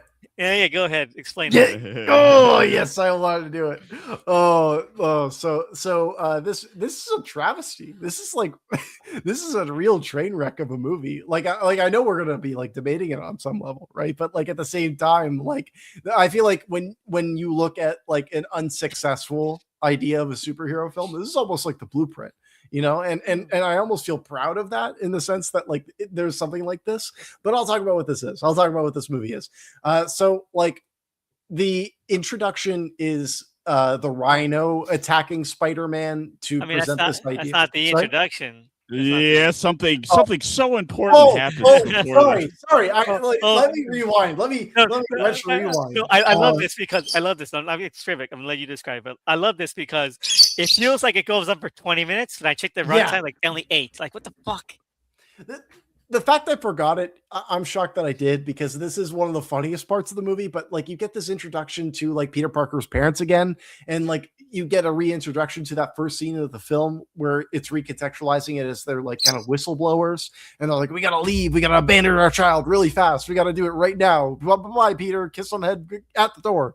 And then they're like trying to upload something while they're on the airplane, and they get into this whole big fight, and it's really stupid because like they're plugging to Ethernet and punching as there's no gravity and the windows are flying out.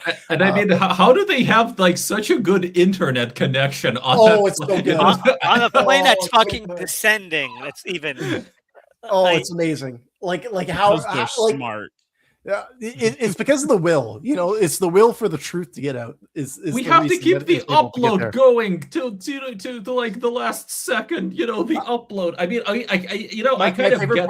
Sorry, go ahead. Sorry. No, I mean, I kind of get the idea that like, okay, if you're emotionally invested in the scene enough, like it's not. It doesn't matter. Really, yeah, it doesn't really matter the stupid, but it's like it just flies in the face so much, because I don't think it's very, I don't think like this scene does nearly enough to make you all that emotionally invested in their plight and in what they're doing, because they're doing some really big kind of important thing that you have no real idea of. I mean, this should be the beginning of the first movie. I'm sorry, this one technically some of this stuff would have been in the first movie already, so but they hadn't figured that out or decided on any of it. Yes, so they're just like his parents left. I would argue that they still didn't figure it out. I think that the way that it's included in this film still doesn't work. I mean, because we'll talk, because they within the movie we see don't even really have a definitive take on the resolution to this. Exactly. Well, can I just say that the way that I understand it, originally at the end of the first movie, I'm pretty sure the Lizard was going to reveal that, like, your parents didn't walk out on you. They're dead. Oscorp killed them, blah, blah, blah, when they were doing whatever, because your father experimented, something like that anyway, right? Better movie. Yeah. And then it's like, because they threw that out and they threw in that whole bit about them dying in a plane crash. Now it's like, okay, we have to show the plane crash, but how do we again establish Oscorp as like this big bad, like evil organization? So what if it's this thing here instead? Just copy Ghost and Pussycats. And funny thing is, there are some fan cuts of the first Amazing Spider-Man movie that actually incorporate all of this entire sequence like into the prologue of the first movie, try to intercut those things. I mean, would make the most sense. Yeah, I mean, I've seen one of them. I don't think it works all that well because I mean, it's shot differently. You can tell this is a different tone and a different look and a different what I'm saying. Yeah, I mean, just visually, it's already like the language is somewhat different. It's like it's a much brighter movie, right? Like right off the bat. But anyway, yeah. But anyway, Tony, please continue. I'm just going to speed through it because I can feel everybody itching to like get at it because there's There's so a much to talk billion about it. different things. Yeah. Yeah. I'm just gonna speed through this as fast as possible. So they have the whole fucking fight scene that goes on for too long, and they fucking die. And Richard Parker has a Sony bow. Yeah, yes. I'm asking, please let me get through this quickly. When it comes to we then fall through the sky. Paul Giamatti is there for no reason. You get an introduction where the quips are maxed even more so. Like, oh, please, we'll get there. But anyways, the whole movie is setting itself up to be this will they, won't they with Mary, Gwen Stacy. I almost called her Mary Jane, where they're going different points in their life, and you're unsure of whether they're not they're going to work. And at the same time, Norman Osborn is having his own crisis of not only identity but also of life, because his father's passing away, and he's got this degenerative disease that's being passed on hereditarily, and for whatever reason, it's accelerating at a faster rate than his father's did, where he's right. I fucking love that. But then, anyways, he meets up with Peter again, and they decide to be friends again because they've got good chemistry. And also, they watch Place Beyond the Pines, and they realize that Dane DeHaan should just be in this movie doing the same thing. They decide to, have this whole powwow. But as that's going on as well, we've got the Jamie Foxx character, who's parasocially obsessed with Spider-Man, but who then suffers a great ailment at the hands of late-stage capitalism. But then when he's reintroduced to Spider-Man, he lies to him, he steals from him, he cheats from him, and then he decides to attack him as well. Exactly, yeah. And then as the film kind of develops, it starts to lose focus. Everything kind of pulls apart before it comes back together again, where it decides it's going to just put everything back into a blender and have everything take place in the same place. Like everything kind of happens to the point where Electro is dispatched of quickly. Norman decides to kill Gwen Stacy and is successful, but he's knocked out. Harry, sorry. Like, I'm just trying to get through this quickly so we can talk about the movie itself. Gwen Stacy dies. Peter feels kind of bad about it, but then decides to fight the Rhino, and then it ends. Perfect movie. It's surprising it's only 2 hours 10 minutes without credits, because they stuffed as much stuff as possible. The middle, nothing happens. I'm surprised, but also there's so much that happens. I'm surprised that it's only 2 hours. It's because it's like not even that much longer than the first one, but it feels like twice as long. There's 10 movies worth of story in here. And every moment that should have been important, they stack with things that are just completely superfluous. So this is almost an impossible film to talk about, because every single scene feels like you pull it apart and you're just like, holy shit, there's so much going on here that you can tell that they're intending, and then there's the other versions of what they were trying to intend before. Yeah, that's how I feel. Okay, I want to react to some of that, because I legitimately like this movie. I mean, I know that it's a flawed film. I would push back on the idea that it's so overstuffed that it's exhausting, because honestly, watching this, I find it to be having rewatched it, I find it to be less overstuffed than, say, the Sam Raimi Spider-Man 3. I think it really comes together nicely in its third act. That third act is, in my opinion, really strong. There definitely, it honestly suffers from a lot of the Spider-Man 3 problems too. I mean, yeah, you can kind of see how it could be 2 maybe or 3 different movies sometimes, but I think those things ultimately are interwoven better. I think that it definitely is an improvement on the first movie. It has a more of a sense of identity, and I feel it kind of leans into the things that movie did well. So really, I mean, I think they really put the Gwen and Peter stuff a lot more into the center of this movie, right? And I do think Mark Webb, for one way or the other, has become a better filmmaker. And also the tonal shift helps, because it's clearly a much goofier, a much more lighthearted. I mean, not lighthearted, but this is also, I would say maximalist, right? I feel like that. Yeah. Well, look, it's more what would be the proper term? It's from the outset, right? It's more colorful, more popping, more heightened. Right, more heightened. heightened. Exactly. It's broader, more comic booky. Like it's far more embracing that comic bookishness, which I think like means like you don't have such weird whiplash of, like, okay, this movie is super dark and grounded, and then you have a cartoonish lizard, like in the second half of it. Right. It's like so I think like already like what they're doing from the very beginning of this movie, with that opening flashback, they are, and again, I think it is ridiculous. It is unintentionally hilarious, right? What happens there, but it also sort of sets the tone for what is to come. Even, and then, and then we move on to that Rhino. Look, I will say this: I really hate Paul Giamatti as the Rhino. Maybe it's because I agree. Okay, yeah. Look, number one, Alessandro Nivola just plays a great Rhino in Craven. I think Craven had I'll great take. concede that. Yes, He's so good. Yeah, Alexei Sitsevich in this movie is like this completely cartoonish walking stereotype. I'm sorry, I am Russian, and I just find like when I see something like that. Yeah, I mean, I am killer. I don't know. It's just I would cut that from the movie, and it would make for a better movie. Also, yes, but you could then just also, have Rhino show up at the end without this part. Like he kind of doesn't give I you. told you the Rhino would be back. but like, there's so much you can do with it, and there's like a part of the like thing I wanted to say in terms of like how you can, in quotations, fix this movie, but actually to kind of go back to what you were saying earlier, Mikhail, because like you said a lot of things with this movie, and I want to lay claim a little bit. I do think that this movie is a more enjoyable watch than the last one. Like I'm not watching this movie as much and checking my watch. I'm having a better time, right? But I just think it's a more unsuccessful film in terms of all these films congealing as well, right? But to get to this Rhino business, right?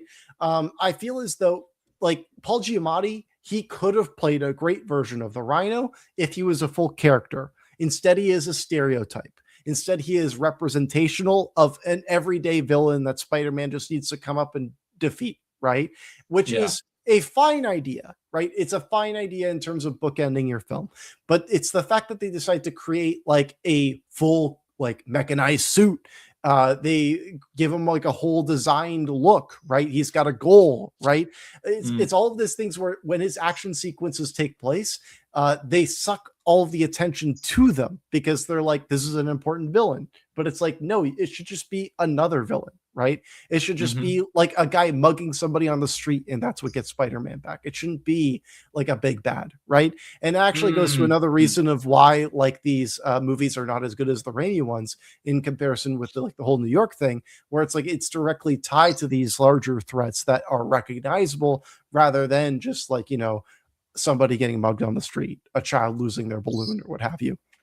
I agree. Okay, but this sequence is vital because it introduces the most important character, Max Dillon. Like, how would we know when his birthday is, or like what his relationship with Spider-Man is?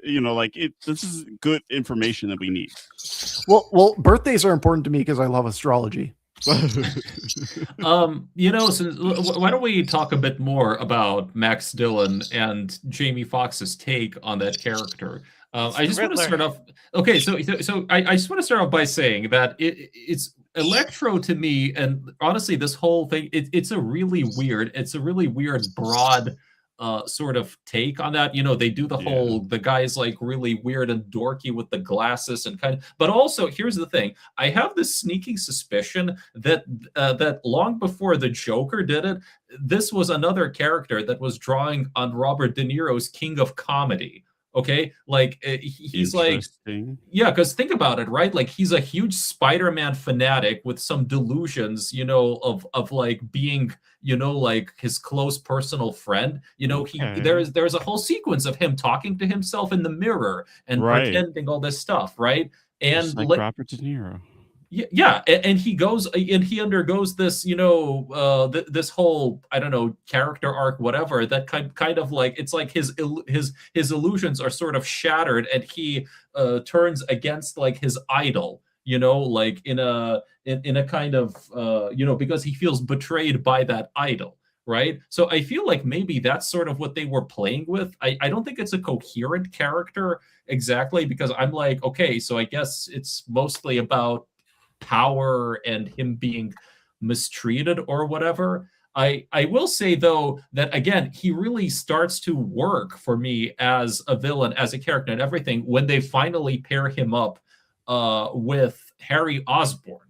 Because like seriously, I don't know why, but those two have a real chemistry, like on screen, like that moment where it's like he goes, "Max, I need you. You need me. You really need me." You know, like I don't know. That's like when the movie really starts to work for me. Like it's just that's like when everything just kind of falls into place for me. And those two should have had like more scenes together. They should have partnered Yeah, up. that like, happens way so late. That's like an hour and a does. half into the movie when So they, you know, they so meet. let me hit you with this. Let me hit you with this. I told you I had a pitch. Okay, so it's my pitch, and you're right on the money. You know why? Because Electro should have been the only fucking villain in the entire movie. Only one. This is also a part of my pitch Only one. as well, Elvis. But I want to hear yours first because yes. So there's two interesting plot. There's one interesting plot. Electro stuff is fun. There's one interesting plot in this movie. The interesting plot is Harry Osborn and against the Oscorp board. Okay, Yep. they're trying to push him out. They're doing illegal corporate espionage against him. You know, all that shit. They're framing him for their misdeeds. You know what? Half of this movie should have been a corporate thriller. With his Oh POV. my god. From his POV, and maybe Mm. he's like having Electro go around doing shit, you know, to like help him out, and it's just causing all these issues because maybe Electro can't use his powers, and then suddenly things come to a head, and maybe that's what gets him into like Spider-Man's like crosshairs, you know, and then maybe like destroys their friendship, and leave Harry for like movie number 3, right? But that's my pitch. Like it should have been just him, doing stuff like that stuff with like the back and forth of him and Colm, fucking old man guy. Yeah, It's really Declan interesting. or Declan or Duncan or whatever. It should have been Rotha because they didn't kill him off. They should have just brought him back in that role. Like I have no idea why they didn't use that unless maybe he wasn't available. But I wouldn't be surprised if it was Rotha in an earlier draft of the script. But yeah, that's what I'm thinking of too. Yeah, because other than that, like the rest of this is just so superfluous and pointless. A lot of this movie is overstuffed, right? And like like just to get or censor it back to Electro, right? It's like I really like the idea that he's pulling from this King of Comedy thing, but it's like it's almost as if he isn't given the respect to have that kind of role, right? He is ultimately sidelined to be sub-villain, right? Rather than the main villain. Even though because Harry's the one who kills Gwen Stacy, so you can't have really a bigger villain than that, the one who kills Spider-Man's love. And ultimately in the climax, he is just doing what Harry wants, right? Like he is just released and then he just does what Harry wants, right? Which is a shame because like if you give him this kind of like parasocial attachment, you would want him to do more rather than just listen to somebody else's rules. So like ultimately I wish that like this was just its own movie if they were going to do the Electro thing. I'll talk about what I would do later, right? But it's like when it comes to this specifically, it's like I don't think that Jamie Foxx is doing a bad performance. I don't think that like what his motivations are necessarily bad, but it's because it's just like crammed in here, right? It isn't given enough opportunity to feel earned. So when he is deployed in the finale, it feels like, oh, you want to sell toys rather than this is what the story needs. I like that eels give him Dr. Manhattan powers. Yeah. Yeah, but they also allow for him to materialize underwear when he appears. Which He I also also fix his teeth. He also fix his teeth. We see that specifically. That he no longer static electricity that brings things together. I don't know. Yeah. Friction fixes dental issues. You no longer need glasses as well. I feel like intertwined with Electro, we do have to talk about the score, right? Because like this is like it's amazing. I love it. So it was Hans Zimmer and Pharrell Williams who made this, right? Yeah, and they decided to do this like whole spoken word, like the internal monologue of Max with this. How do you guys feel about this decision? Phenomenal. It makes every scene amazing. I love it. I hate it. I'm a little bit like, I don't know, I'm a little bit on the fence because I really like Hans Zimmer's music in general. I kind of like thought it was an interesting score for Electro, but I was really far more intrigued by all of the actual songs that they used during the Peter Gwen stuff. You know, I thought those music I knew you choices were brought much that up. better. Yeah, I mean, sorry. So you were saying? No, I was just saying, I'm glad you brought that up. You're right.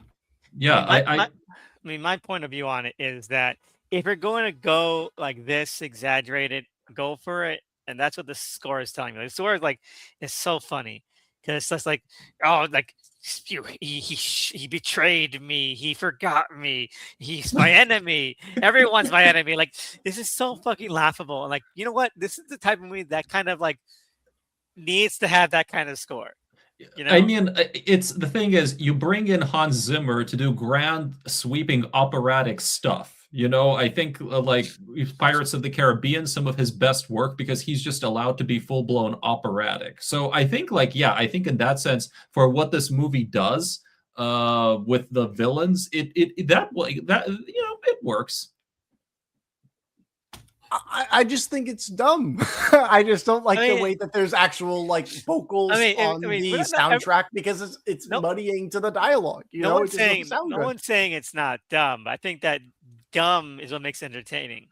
Yeah, it's dumb enough. I also just like that the name of this super group because it's not just Hans Zimmer, Pharrell Williams. It's like Junkie XL, the guitarist from Incubus, the guitarist from and founder of the Smiths is part. It's a super group they called the Magnificent Six. Even though I think in total, I'm looking at the names here, I'm seeing 7 people.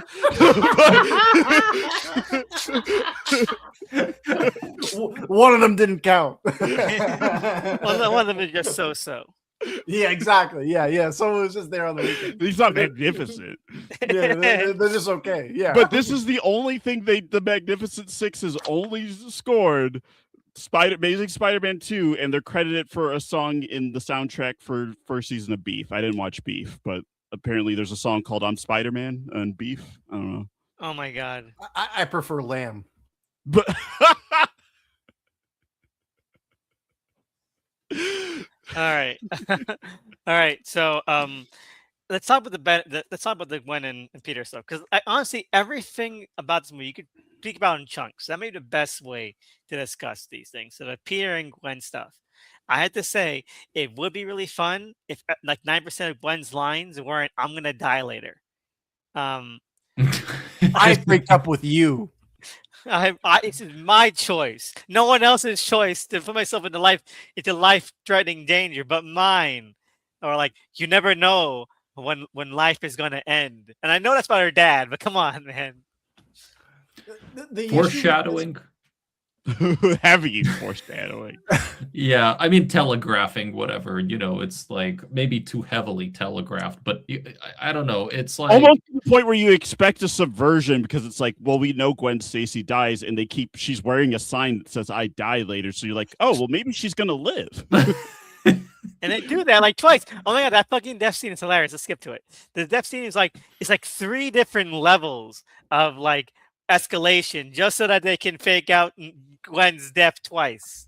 For comic book fans too, and this is the take they settled on because there's a lot of different versions of it that they had like more brutal ones where like I think Goblin just snaps her neck, one where he like, stabs her. I don't think they filmed these. These were like just like ideas they were like throwing around of like how is Gwen going to die and I'm trying to remember what some of the other ones were. And they settled with like she should die like she's doing really bad Mario Super Mario Brothers run, you know, like so all these platforming and shit. Like just have her die. Come on, it removes a lot of the momentum and weight from that scene when you have like 2 death fake outs in like a 5-minute sequence. Man, it's crazy. It's crazy. I mean, I don't know. I mean, I really like the final clock tower stuff because it's basically him just doing everything he can to keep her alive. Like to me, it's interesting how we run. I mean, look, run her ass off. Well, yeah, for sure. But there's no opportunity to. I mean, he literally grabs her, like drops her, like into like the clock tower, right? And then like there's just no way out over there. And it's interesting to me how, we talk about the idea that like, well, Harry is the big villain of the movie, but I think it's interesting how everything that happens after the big fight with Elektra, like I think It's Gwen's fault. I know she's the yeah. villain. No, Oh my no, but God. it's just it's a much smaller scale fight. Like everything suddenly just becomes way more personal. It's almost kind of like an epilogue in a way. Like it's not much of a big, like villain battle as much as it is like, okay, this is the struggle for Gwen's life at this point. And I like ultimately, like, they were playing with this ideal, okay, the clock tower, it's about time, right? Like it's about, Right. trying to almost like he's literally trying to stop time itself. I mean, that's what that's kind of what they're going for, right? And I think it was really just like the fall and everything was really beautifully shot. Like when they finally do that moment where it's like, okay, the web breaks apart and he tries to shoot out another web, right? The web and turns like, into a little hand. Exactly. Yeah. Like, I mean, I think that stuff was done really well. We talk about how, okay, like I mean, to me, okay, that's the sort of thing that they don't do in the modern Spider-Man movies, really. You don't Yes. have like those moments really that feel you can feel that they put the work into this one sequence, at least. You know what I'm saying? Like with the precision. I get what Yeah. you're saying, but it would have benefited for, like you said, some more intimate confrontation. It's just that Exactly. Harry is such a character or presence that Yeah. it's like if I felt a connection between Peter and Harry, this would mean a lot more. And they have to backtrack it a lot more. Yeah. Sorry, Mhm. just to jump in too, like Harry's relationship to Gwen barely matters, right? Like there's no, like we can talk about how that doesn't work at 3 either, right? Like the idea that like they barely know each other really, and he was her boss, right? Like they should know each other in some regard, right? And if he knows that he's Spider-Man, then he should also be taking advantage of that even more so, right? So it's like I agree that like a lot of my problem with this ending of like Gwen Stacy's death is that it's so rushed and it's telegraphed, right?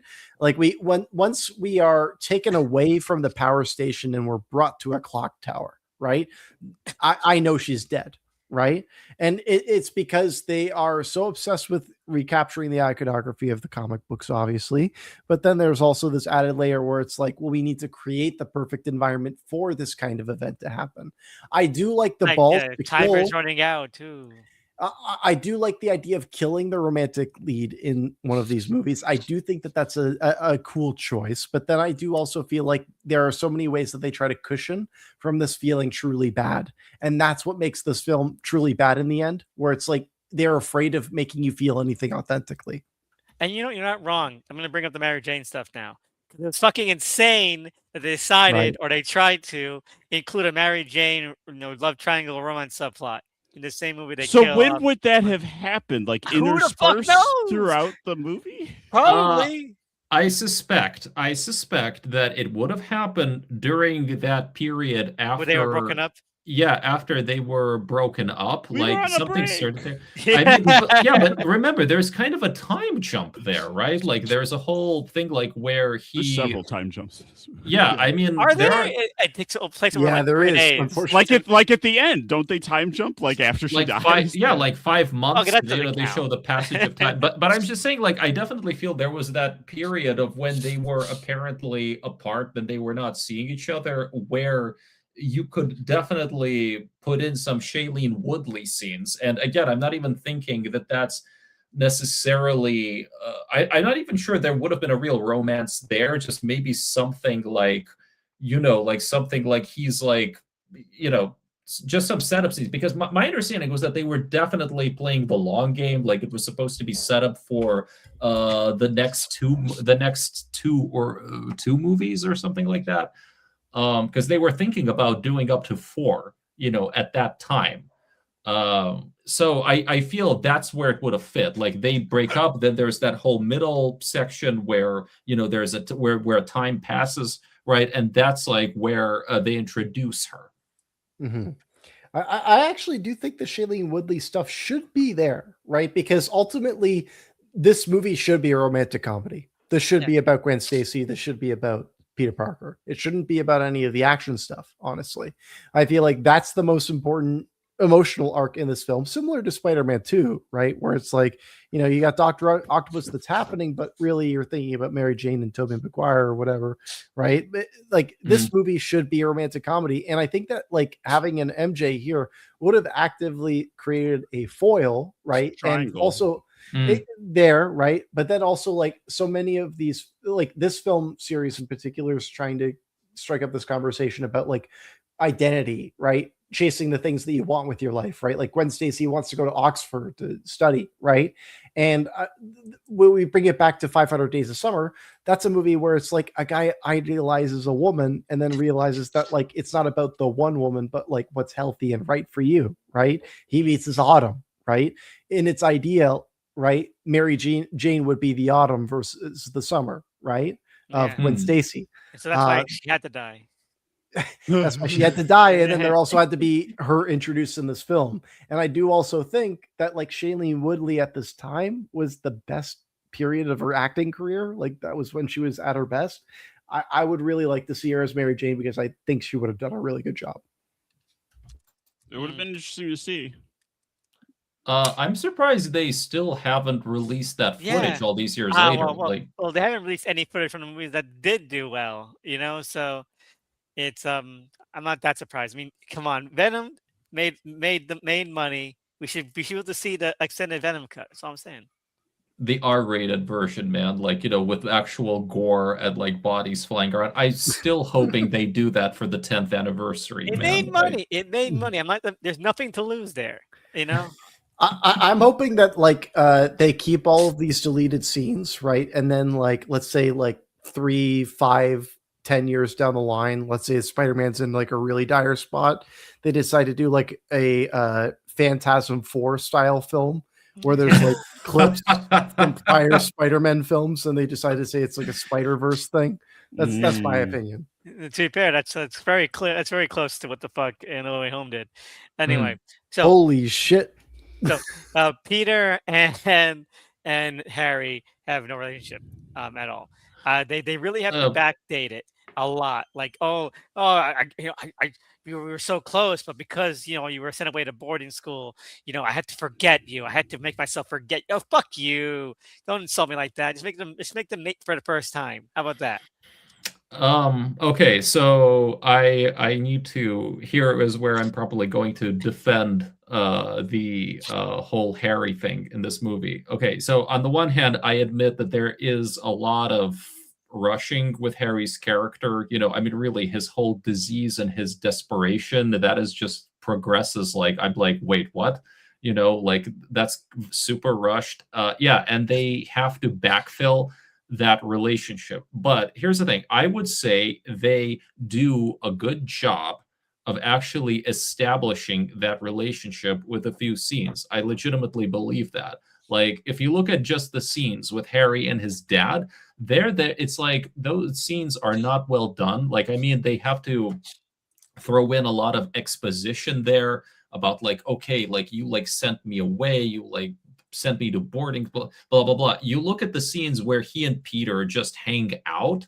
Okay, they manage to. They also have like a kind of a chemistry there. Here, you legitimately they really show you two guys like kind of like reconnecting. Okay, and I think those scenes are well done, like and executed. Right, like a lot of Harry's story here. Like feel his arc and everything like feels like rushed, but that part I think is well established. Also, and I'm gonna say this, this might be just me reading things into it, but I kind of feel they're almost maybe it's not the writing, but I feel the way Dane DeHaan plays Harry, and I think DeHaan is the kind of guy who's really good at playing people who get unhinged and kind of psychopathic. The way they play it here is that Harry is almost like a jilted or jealous lover. Like 1000%. Yeah. Yeah. Like, I mean, really, just that one scene he has with Gwen and the way that he's sort of, like into like the way he seems like so like hurt by Peter and everything. I'm like, oh my God, like there's some sort of almost jealousy there, right? Like some kind of like envy. You know what I mean? Yeah, I think that was really, I don't know if it was intentional, but I'm just like, I think that's well done as well. I just want to say, like, I agree with everything you just said. I think that, like, most of my issues with this film do not stem from Harry Osborn. I think that, like, actually they do all of that stuff okay. You know, there are ways that I would do it differently, you know. But I think that Dane DeHaan's performance is great. I Yeah. think that Chris Cooper's great. I think that, like, they are given an impossible task of, you know, delivering all this stuff too quickly, and I would blame Sony. I just for, need like, more you of know, it. Is Yeah, the exactly. thing. Yeah.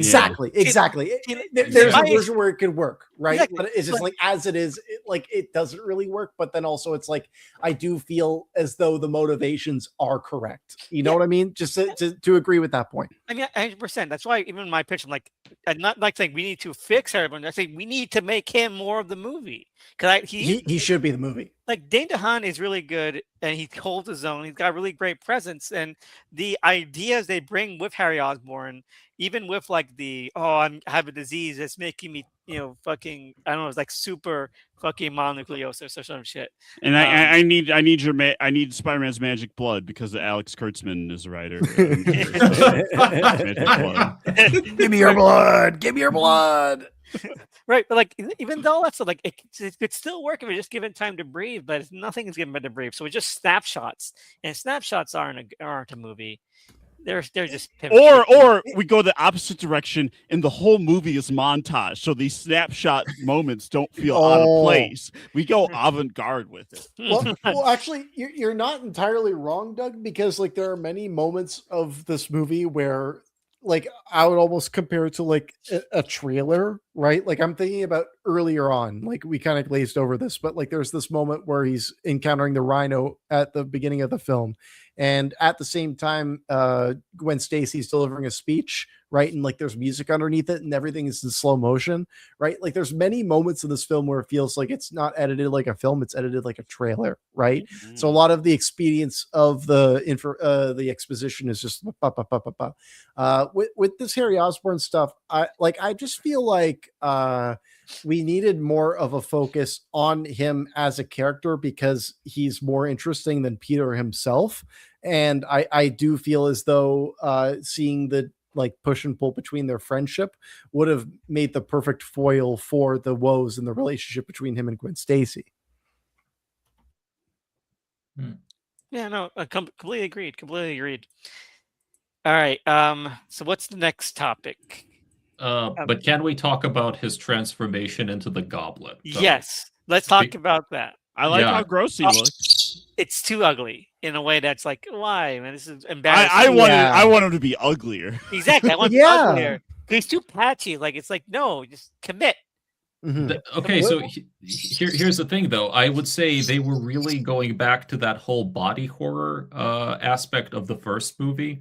That we wish there was more of. And I can tell you, I've seen the extended version of the Goblin transformation. I'm like, oh my God, this should have been in the movie. It was like more, it was just like some extra shots and everything, but it's like more violent, like more, you see more of his body contorting. It's like his teeth suddenly growing and some of them like falling out because they're hitting other teeth. It's like, whoa. Cool.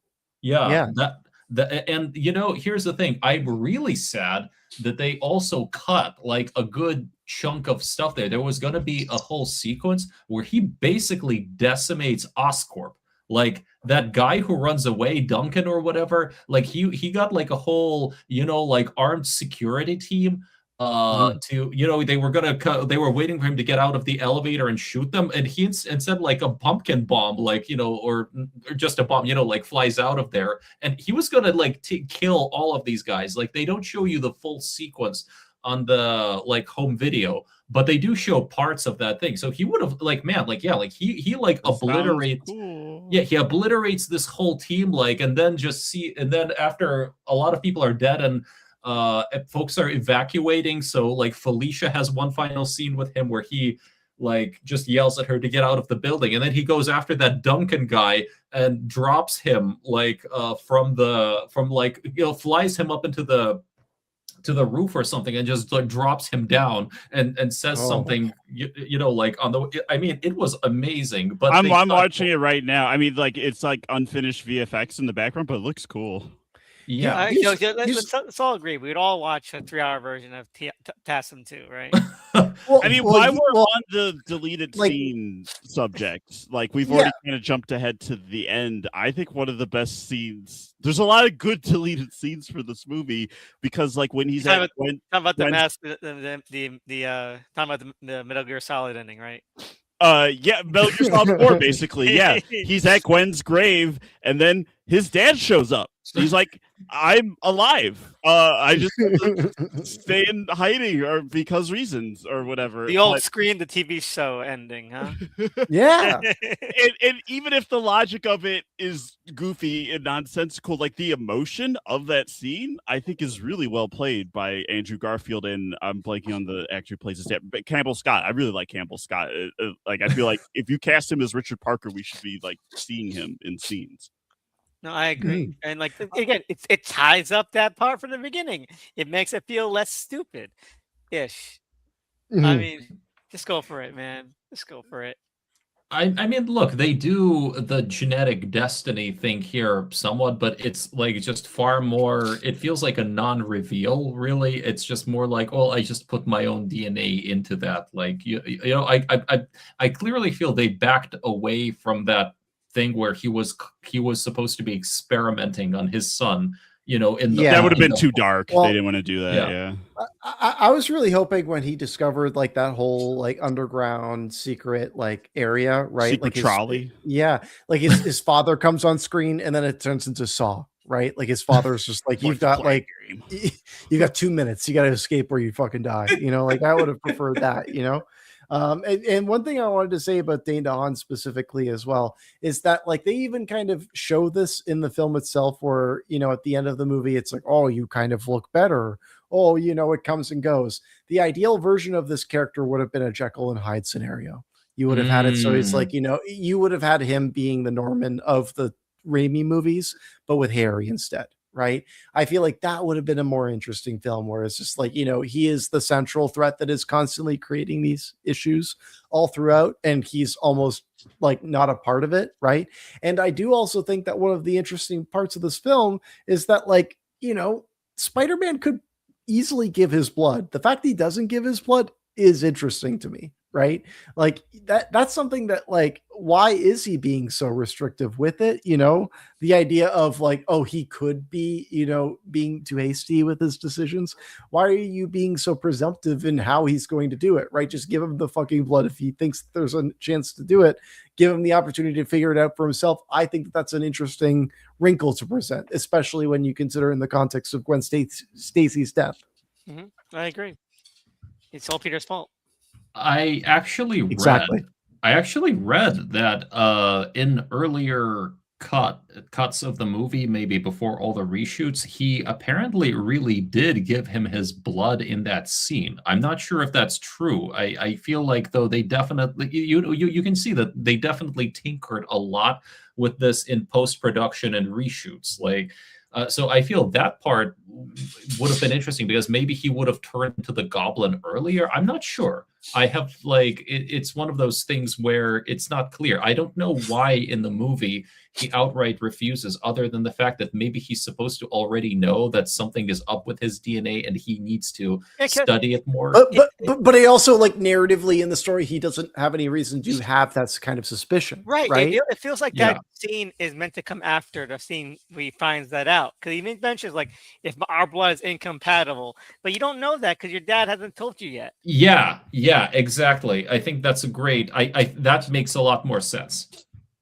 And to draw a more connect line between the last movie, because in a lot of ways this feels like just like another reboot and disconnected from the previous movie, other than the fact that Gwen Stacy is there and Peter and her have a relationship. But like the Kirk Connors of it all, his lingering responsibility for that could tie into like why he doesn't give his blood away, because he's like, I don't know, we could end up with another lizard situation on our hands. I'll just say it, right. My pitch for this movie, the better version of this movie, and the version that would have satisfied Sony as well, right, Mm. is you just cut Electro out and you just do Kirk Connors in place of Electro, right? Like you just have it so Harry Osborn teams up with Lizard in the third act.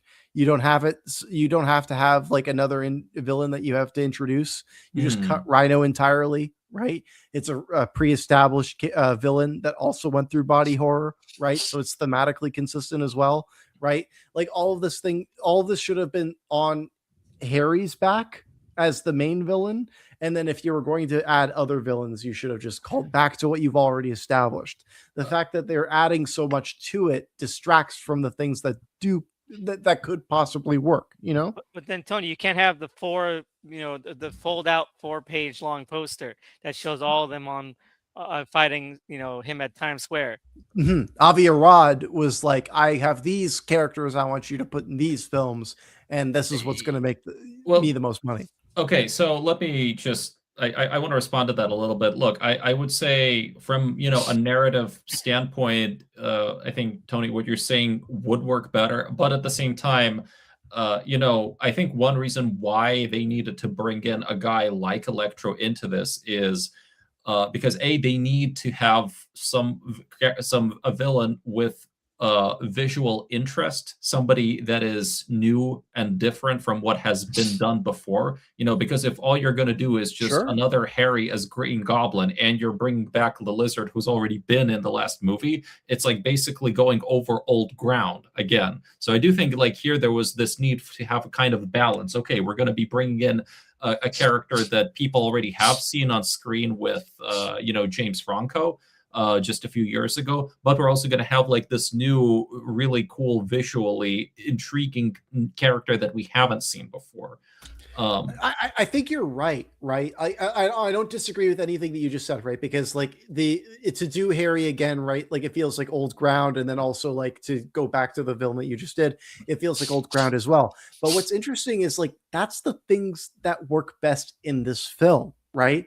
I like when I'm watching Dane DeHaan in this movie, I said a lot of good things about James Franco's performance. Dane DeHaan's better. I think that Dane DeHaan is the best Norman Osborn. Right, Harry. I keep on mixing them up. I know they look alike. Yeah, exactly. Yeah. And when I called out Place Beyond the Pines, right, I do think that they just got him to do that again, but I do think it works. I think that he is a great fit for this. I just wish that they had prioritized it better. I don't care that it's been done before, right? I like the fact that they do have this take on it, and the fact that they're trying to add all of this other glitz and glamour to it is what makes this such a farce to me, But if Electro's not there, we can't have the citywide blackout where a plane starts falling. There's a lot of plane business in this movie. A lot of elevator business too. Well, you have to have the planes in the third act because it is tying into the first act planes, right? And the it's fact like that poetry the planes rhymes. well, exactly, right? Because like the fact that the planes don't crash in the third act is almost like a making up for the fact that the plane did crash in the first act. Perfect storytelling. All right, so let's it's crazy that Louis canceled me is the henchman, right? Yeah, because that's this thing where like they're being surveilled, but is the implication that is Peter or Harry the one under surveillance in that thing? Because like Oscorp's trying to push him out, so like are they watching Harry and Peter happens to be there, or are they watching Peter because of his parents and blah blah blah that stuff? I think in the deleted footage, it was made very clear that Norman Osborn had Peter under surveillance in him and Aunt May and Uncle Ben for a very long time. I got that impression actually. Like I was just saying, like I do get the impression it was it was like Norman and Harry, right, who were spying on them, and it was like kind of like an interpersonal rather than a business kind of thing. I'm agreeing. Yeah. But yeah, I don't think in the final film that's completely clear. What's clear is that there's like a coup in Oscorp at a certain point. And they clearly wanted to I guess like get rid of Harry, but anyway, yeah, that's about that. That's all I got. All right, so as we mentioned already, I like a lot of the spider action. It's all really fun, very inventive, Yeah, I think it holds up. I think it holds up. It makes the stuff just pop a lot more. And I do think that Andrew Garfield is a lot more successful at playing up the Spider-Man antics this time. That's something I didn't like of the first one. I thought that while they try to do a lot more jokes, the timing is just really fucking terrible for a lot of them. And also the jokes weren't that great either. This one, I think that they're over the top, but I think that he quits himself a lot better. Like at the end of this fight, he just pops up with like a fireman helmet and like oh god. like, and like, yeah, no, F it, let's go for it. And Yeah, the tone has been shifted, so like that would work because that moment wouldn't play. Well, they still have goofy shit in the first one, but like it's mismatched, right? But so Exactly. like they've shifted the tone to better fit. Like this is the stuff like tone. This is the Some would tone argue that the tone shifts from scene to scene, is what I'd argue. But yeah, I mean, you're not wrong either, especially when it comes to different subplots. But overall, nothing's as wannabe dour or gritty as the first one. This feels more like a movie where there's a universe where a lizard bomb exists. You know? Yes. One thing I will say against the action in this film is I feel like the action's more aimless than the first Amazing Spider-Man. Like I think about that Times Square sequence when he's like trying to stop everybody from, touching the railings and stuff. And I'm thinking about the way that the camera moves through that sequence, and it feels really unmotivated. Like it doesn't feel like it's in motion with like what would feel right in a kinetic sense, but rather like, how can we show you this information? Right. It's speaking to an expository mode of storytelling rather than one that's emotional. And that speaks to that's like, if we're thinking about this from a Sam Raimi perspective, it would have been the opposite perspective.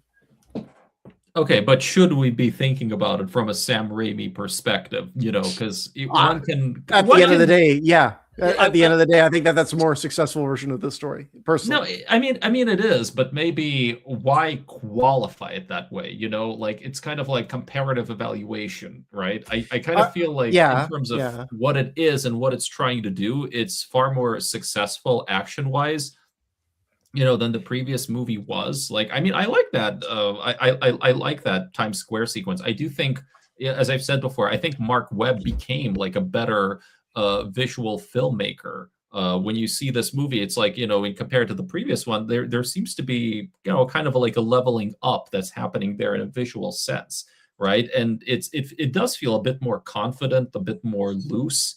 I mean, and there, I like how much better the goofy stuff is incorporated here. I mean, like Spider-Man in a firefighter's helmet. Just, I don't know. Fun. It's fun. It just gets me like every time. The whole part where Electro plays, I think, Itsy Bitsy Spider with the, like with the electric whatever towers. It was, right, with the towers and stuff. I'm like, okay, that's also fun. Like, it's silly. It's like this is more Schumacher than the other one. Yeah, like that's the level we're at now, and I respect it. Like the one thing I will say, just in response to what you just said, like I agree that it's better than the last one. There is a leveling up in terms of like Webb's craft, right, and in terms of like how these scenes are executed. My problem is like it's good that they leveled up, but just taste wise, Sam Raimi's better. Okay. Like I can appreciate that they did some things better, but at the end of the day, like what the story is trying to do, I'd rather what the other story was trying to do. You know what I mean? Yeah. I understand what you mean. That's the danger you risk by going into this more high and goofy tone, is that's just going to invite more comparisons. Whereas when you're doing the darker vibe, then the comparison point is just more like, oh, this is like Batman Begins or something. But instead of directly thinking about what Raimi did. I joked that like Webb probably had a meeting with Sony or Amy Pascal or whatever, and they were like, okay, look, people didn't really love the first TASM movie. We want to do TASM 2, but can you make it like more broad, more comic bookish, like kind of lighter, a bit more. Oh, okay, so more Raimi, less Nolan. Exactly. Okay, but I can still kill Gwen Stacy though, right? They're like, yes, but then also here's a bunch of other things we want, and you're just like, holy shit. how are we Yeah, gonna fit Alistair Smythe needs to be there. Felicia Hardy is a receptionist. the They scorpion never say suit she's needs to be hardy. there. They never say she's hardy. You know, it's like one of those things where okay, let's keep our options open. But actually, I like that this incarnation of the Felicia character. Like, it would have been interesting to see what happens there. You know, I would have loved to see Felicity Jones as Black Cat. That sounds good. Yeah. All right, so let's talk about this then. So this mad scientist guy, I want to get to him. Okay. yes. Yeah, who do you think The they- Nazi? Yeah, who do you think they wanted more? Did they think they really wanted an Udo Kier, or did they actually try to get Ted Raimi to be this character? Oh, I wish that they got Ted Raimi, I honestly. mean, it's but I'll- very Udo Ted Kier. Raimi coded. This is very He- Ted Raimi. Udo right? would have been fucking awesome. Yeah. the guy who played this character reminded me, oddly enough, of the protagonist of The Big Bang Theory. You know who I'm talking about? Sheldon? You know? Sheldon? Not Sheldon, right? Sheldon's not the Leonardo. protagonist of that series. The other guy. No, like it's the guy who's like into Penny, right? Yeah. Yeah. Like, that performance, that actor reminded me a lot of that character from the Johnny Big Bang Galecki. Theory. Yeah, exactly. I feel like I don't know what it is, but like there's some kind of relation in terms of performance that I see. I don't know if that's Is that scientist supposed to be someone? Because everyone in this is someone, right? Like, I don't know. Maybe, I don't know. Who cares? I care. It doesn't matter. Okay, you know, I don't even think they actually give him a name. It's just more so that it is like another really weird Wait, here we go. tonal shift. Martin Kafka's portrays Ashley Kafka. Oh God, yeah, they call him Kafka. Yeah. Oh my God. Yeah. Kafka. Yeah, Huh. when he says like I'm Dr. Kafka, my eyes are rolling into the back of my head because I'm laughing so Yeah, hard. Actually, Kafka is a fictional character in Marvel Comics. She is usually depicted. Oh, okay. They changed it from a woman to a man. That's Oh, pretty wait cool. a minute. Ashley Kafka, she's supposed to be Eddie Brock's doctor. I remember She's a now. psychiatrist at Raven because Ravencroft is like their Arkham, right? So she's Yeah. like Yes. a doctor there. Yes. Oh, wow. Okay, so that's who that character kind of sort of. And note that they never give him a first name, so they can always introduce Ashley Kafka later if they wanted to. And I'm pretty sure they were going to, because this was at a certain point into production or whatever, supposed to tie into the Venom my thing God. that they wanted. Yeah, you know, before Tom Hardy, there was going to be like a more continuity between these, right? Like, Yeah. Right. And I'm gonna talk about that just a little bit later because God, like that whole thing is such a like there's a very elaborate story behind how they crafted this movie that I gotta tell you guys. Tell it right now Oh. because we're running out Yeah, of please. Okay. So look, when they were doing this movie, Amazing Spider-Man 2, it was kind of they were Avengers had just come out along with the first. They were really trying to catch up with Avengers now. right. So, but Connected even universe. then, They were kind of fucked. basically, yes. But at that point, like the idea was really we need to make more Spider-Man movies. That was the initial impetus, right? So they kind of decided to make, I think, like either 2 more or 3 more, like go even beyond a trilogy up to 4, something like that, right? So they started, I think, writing and maybe even shooting this movie with the idea that there would be maybe 2-3 more Spider-Man movies after this, and they're gonna really introduce like a lot of characters to set up those other movies. Okay, sometime before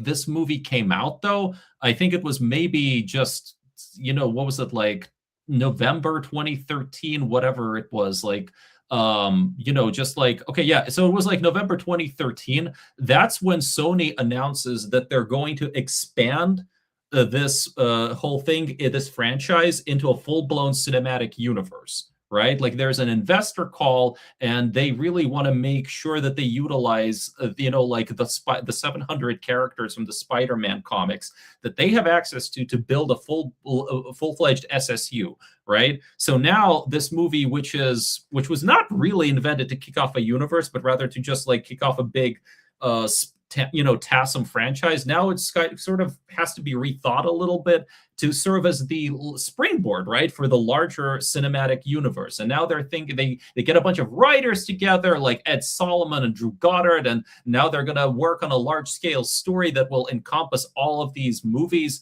right? So there's like at least, so I think like overall, by the time this movie came out, the idea was that it was going to be part of this much larger SSU, which would include TASM 3, TASM 4, Venom, Black Cat and Silver Sable, and Sinister Six. Okay, like with wasn't there also like an Aunt May spinoff thing? It was it was an idea. It was kicked around. It never. I don't think it ever got like past a certain stage. Okay, probably because it was a bad. But like the fact that was an idea does say something. I think And like okay, but here's the thing: I'm pretty sure that the idea for that Aunt May prequel movie, that's what led to Madam Web. good. Interesting. Okay, her web connects them all. Yeah.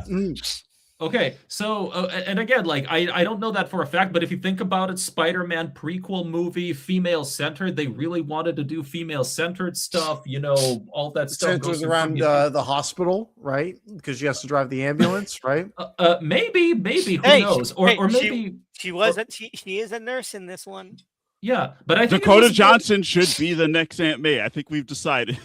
No, but I think it was going to be a prequel, like with a young, like Ben as well. That's how I understand it. Anyway, so by the time this movie came out, look, it now had a bit of an altered purpose. Even then, though, the idea behind introducing all of these characters, everybody's going to be somebody, that was more for TASM 3. TASM 3 was going to be like Norman Osborn comes back and he's going to start the Sinister Six. Okay, and then they're going to kill, and they're going to team up to kill Spider-Man, and Spider-Man has to somehow destroy all of them, defeat all of them in the movie and probably take down Oscorp. Okay, the way I understand it, that was going to be the big thing for number 3. And then, TASM 2 didn't do very well at the box office. Critics were complaining, all the fan backlash, and to top it off, yeah, and to top it off, no, they were still wanting to do Spider-Man 3 at that point, and it would have been, and Spider-Man 3 would have been directly linked to Sinister Six. Sinister Six was going to be like TASM 3.5, right? Like so TASM 3 is when they do the traditional Sinister Six story, and then the actual Sinister Six movie by Goddard would have been like, the ultimate six, like Spider-Man joins forces with like his greatest enemies, and they're gonna fight some big evil, something to do with like Pandora's box and the Savage Land. What? No, seriously, like he was gonna ride a dinosaur at one point. It was mostly, yeah, it was into my veins. I don't know what I'm missing more now, that or them finding Null. I don't know which one. No, guys, really, some of the stuff that's leaked out, even in those emails, it was like kind of all sorts of weirds. They were clearly drawing on Ultimate Spider-Man, so he would have been like somehow, I don't know if it's some government agency or whatever, but yeah, somebody would have like forced Spider-Man to work with them, so it was going to be a story of redemption, right? Like with the Dirty Dozen kind of but again, he's a Fed, right? Because he's working with the government.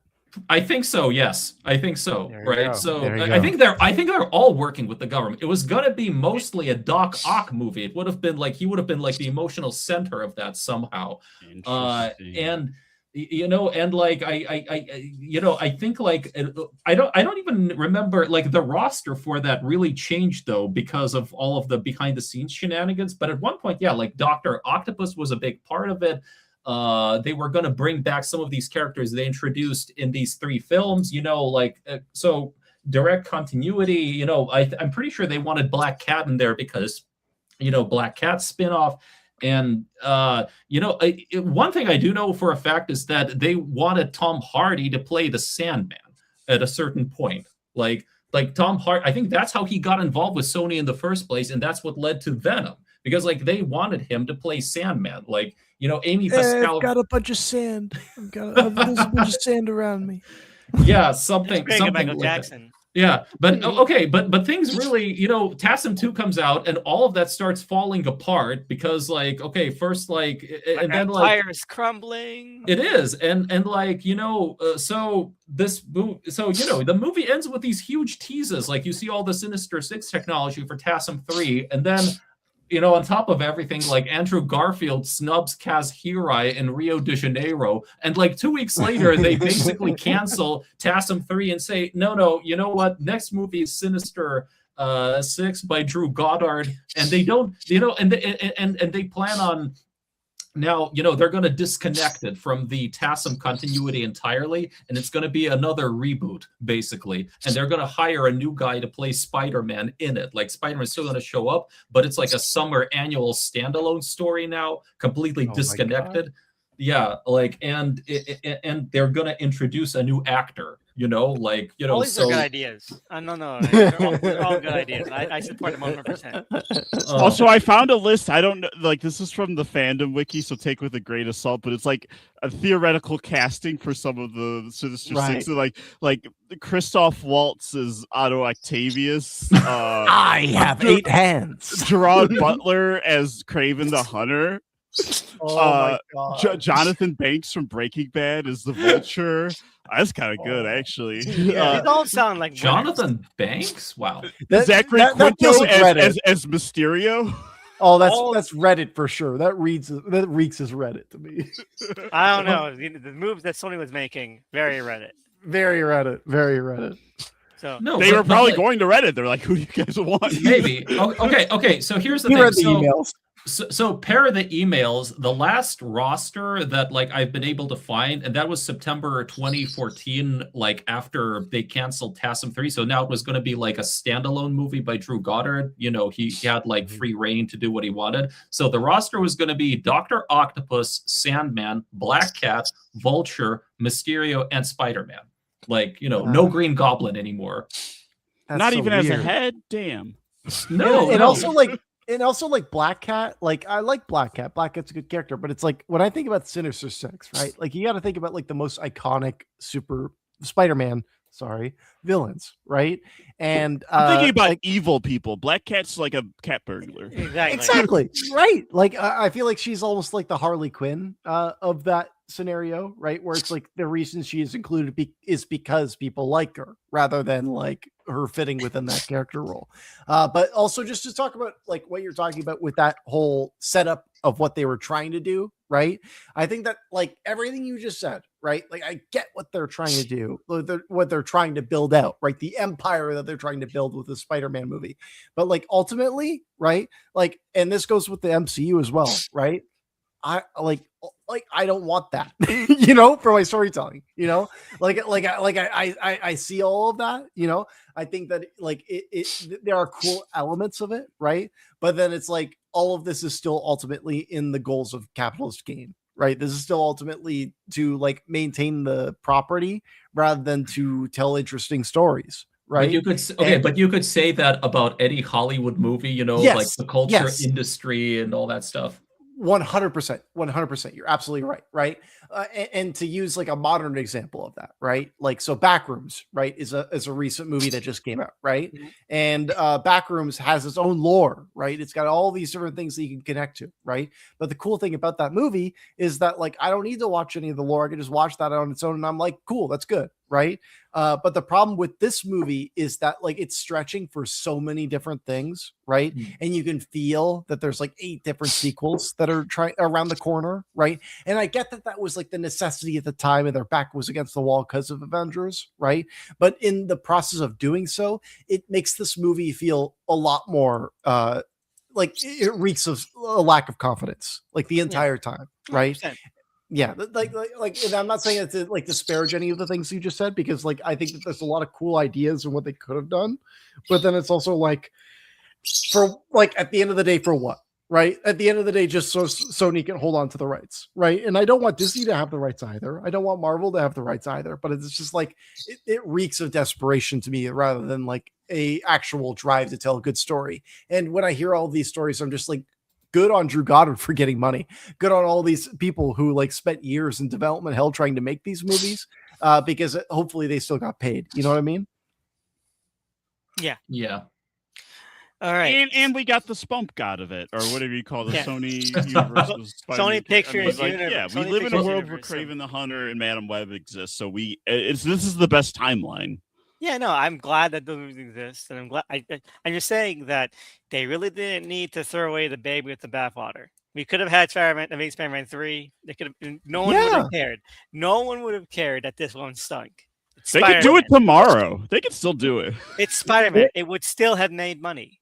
I think that Sony giving Marvel Spider-Man was a big mistake. I think that they really should have maintained the control over Spider-Man as a character and should have been more cagey with his integration with Marvel, because the way that it is now is a monopoly, right? We're watching a monopoly, right? When they talk about let's remove ourselves from this conversation a little bit even further, right? So like westerns and musicals, right? Those are the genres that are compared to superhero movies the most often, right? When those movies were big, right? Dozens of studios were making those movies, right?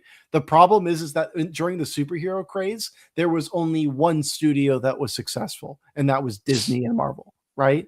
And that's a big issue, right? The idea of like sorry? What about Fox?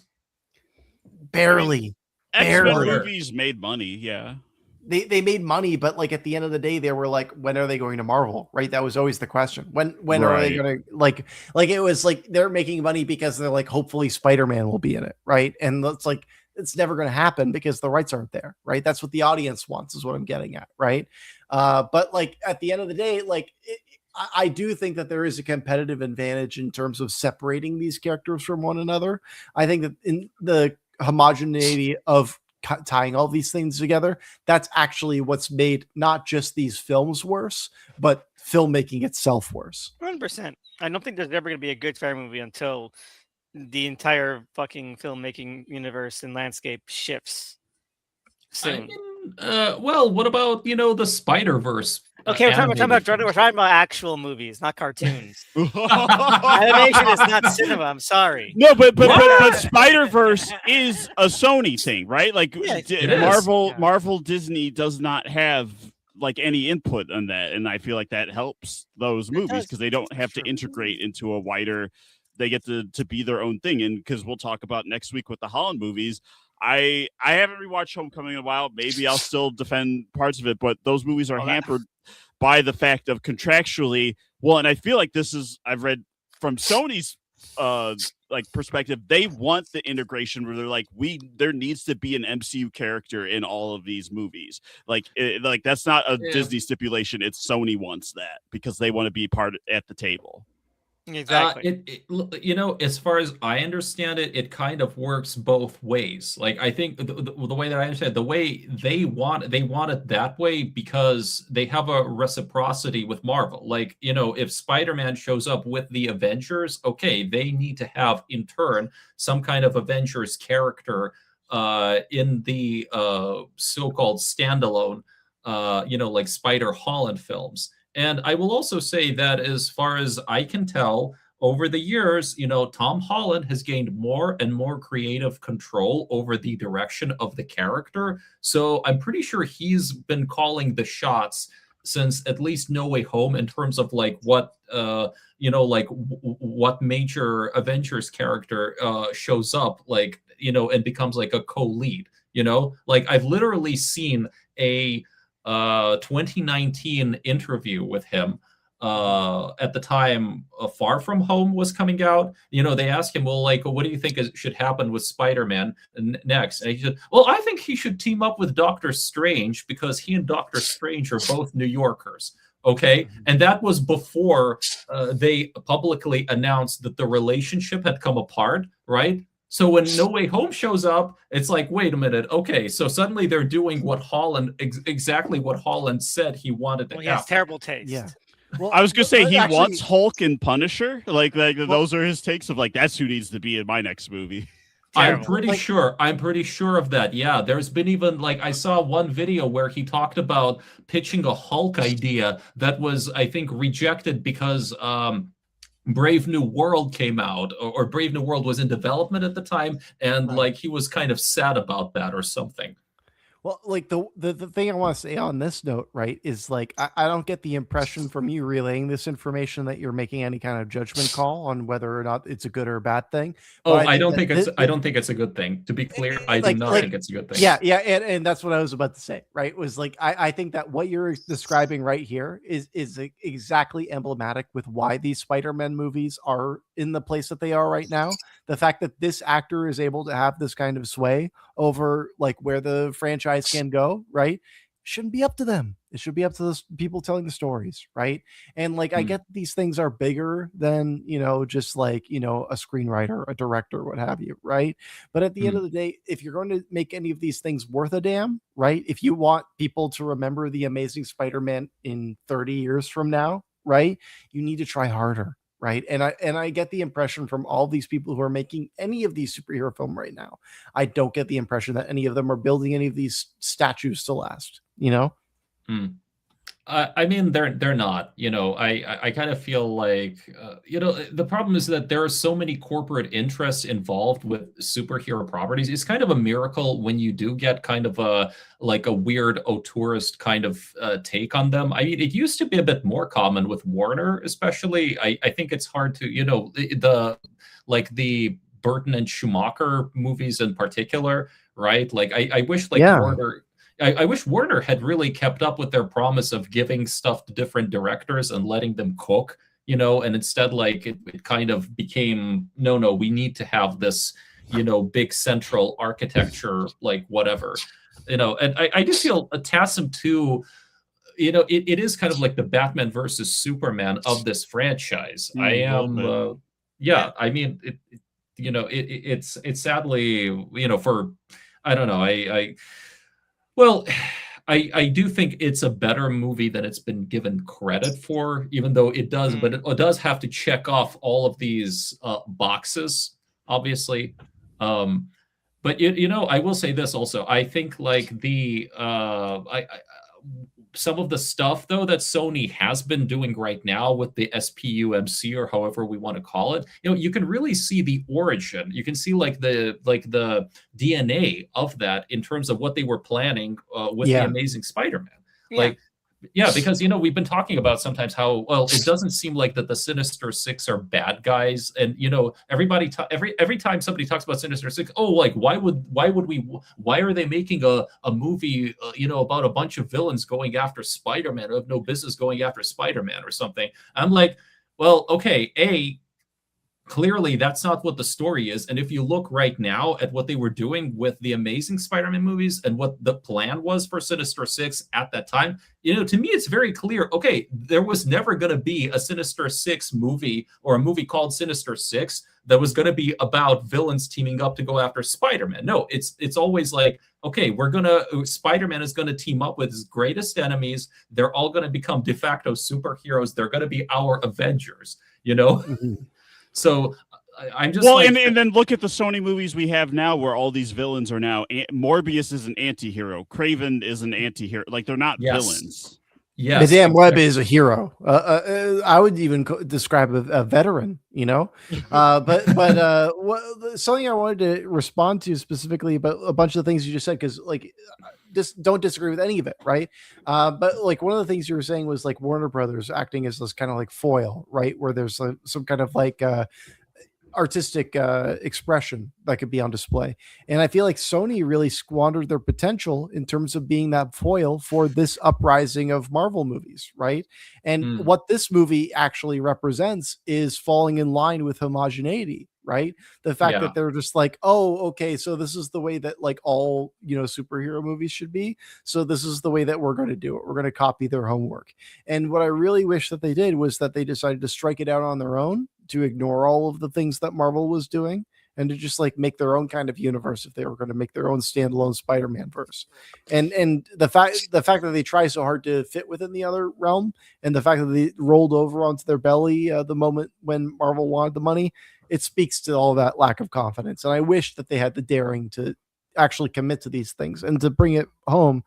The fact that they went through with a lot of these sequels, right? These standalone, here are these villains and all that stuff. That's also strange, right? The fact that they didn't hold on, right? It's just strange to me. Well, of the ones we got too, because like it's like Venom's a popular character, and like they'd been trying to like get that done forever. So like it makes sense to get a Venom trilogy, I guess. But the fact that like we're getting a Morbius standalone movie before like anything else, like and Morbius detached from like any other. It's like, oh well, aren't you going to introduce him in like a Blade movie or something? Like no, this is a Spider-Man villain spin-off solo movie.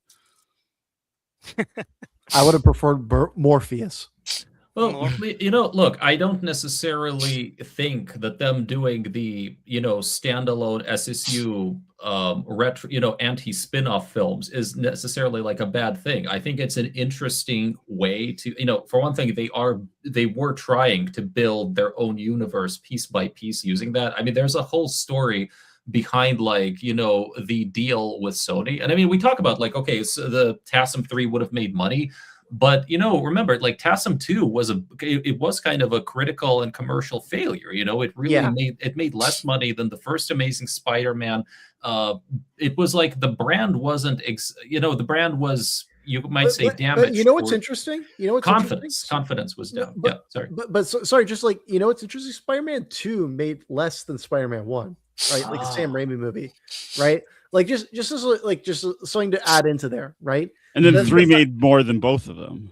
Exactly, right? So it's like the fact that they didn't make a third Amazing Spider-Man movie speaks to the lack of confidence of the studio itself to just stick through with their vision. Right. Yeah. The fact that they were like, oh, we're just going to scrap it in general speaks even more poorly on this film specifically, personally, where it's like they are willing to just throw it all away because they don't have the wherewithal to stick it through. They literally let the haters get to them, This is the only Spider-Man movie that I didn't see in theaters because the word of mouth was so bad that I was like, I guess I'll wait. And then it was like, yeah, I've seen every other Spider-Man movie in theater. My theater experience for this was amazing, pun intended, because I went on opening day. I was working at the movie theater at the time this came out, and I had finished my shift. I got off my shift. It was like 7 p.m. opening night. I got in there, and I was laughing, as it was happening, right? I knew how bad it was as I was watching it, and the audience wasn't on my wavelength. But as the movie went along, they got on my wavelength. like when Gwen Stacy died, the entire theater laughed. And like I have never been able to forget about that in my entire life. And that's one of the reasons why I'll say this is an unsuccessful film, because ultimately, right, it does not earn the stakes that it tries to set forth for itself, because ultimately the stakes are not for the sake of, Gwen Stacy dying, but rather what could be cool for this genre film at this time, and how can we set ourselves apart from Marvel? You know what I mean? I mean, I think maybe that was part of the idea. I don't know. I remember just from what I've read, Mark, I think one reason why Mark Webb even signed on for this thing is because he really wanted to tell the death of Gwen Stacy storyline. I think that was a big priority. I think I read something to that effect too, that was that it tracks why the relationship stuff is so short. If you're working backwards from that point of well, I want to kill Gwen Stacy, but I want to make sure there's an actual storyline and relationship here. All right, so it's getting pretty late down to the wire. Anything about Spider-Man 2 itself still?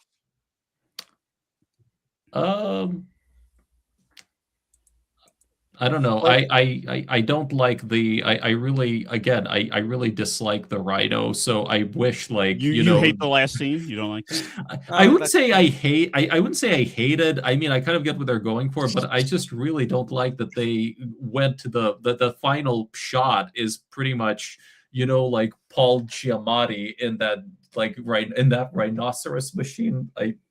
It's kind of. It's an absurd visual. This little kid in the Spider-Man suit in front of CG, Paul Giamatti's head floating in a rhino mech suit. It looks insane. The tension of the scene is Paul Giamatti going to kill this child? Which is Yeah. strange that that's not the first time that that's happened in a Paul Giamatti film. But the fact that like I brought up my pitch before about like having the lizard be the villain that's introduced in the like act or whatever. You could also do the same thing with the rhino, right? Like have the rhino be the villain in that place that teams up with Harry at the end, right? The idea that you just kind of like save him for the bookends, it cheapens that character, which, you know, the rhino, who fucking gives a shit? It's the fucking rhino, right? But at the end of the day, it's like, it's still a big bad, right? And if you're going to show that you don't really care for one of your big bads in that kind of way, and then you don't handle the other big bads that you have in your film that well, it doesn't reek of confidence. It reeks of the opposite. Yeah, you already wasted all of these potentials already. Like, there's no, like, do anyone want to see Rhino again in the third one? No, yeah. I mean, personally, yeah. I like your pitch better, Tony. It's like not even a super villain. Like if you're gonna do this bookend, like thematically, like I get what it's going for, but wouldn't that theme hit harder if he comes back as like, no, people need Spider-Man, and it's just like a bank robbery? Yeah, if it's just like, you know, here, like you bookend the film with like the same guy who didn't learn his lesson, would have been just as impactful. Yeah, as like Paul he was. Giamatti. Well, just have Paul Giamatti. If you have Paul Giamatti, just have him like be like a random bank robber or like a heist. He's a heist guy. He doesn't be the rhino. He comes back and he tries to do it again. You know, it doesn't. It's something simple like that. But also, he doesn't even need to be Russian. Exactly. And so what I love is that like we get the Harry Osborn scene. Harry Osborn, he's like he got the BVS end scene. I'm in prison. You know. He should start going ding ding like Jesse Eisenberg. Exactly. But then the gentleman, right? He's like, "Oh, how many do you want for this team?" He's like, "Let's keep it small." You know, they're really banking on this. Let's keep it small. 6, 7. Yeah, but also I love that they're so banking on this that the end credits are like oh, here's the team that Harry Osborn is going to create. You know, and also at least on my end on Disney Plus, the description is like Osborn sends villains after Spider-Man. That's the fucking ending tease for the unmade movie. That's what your description is.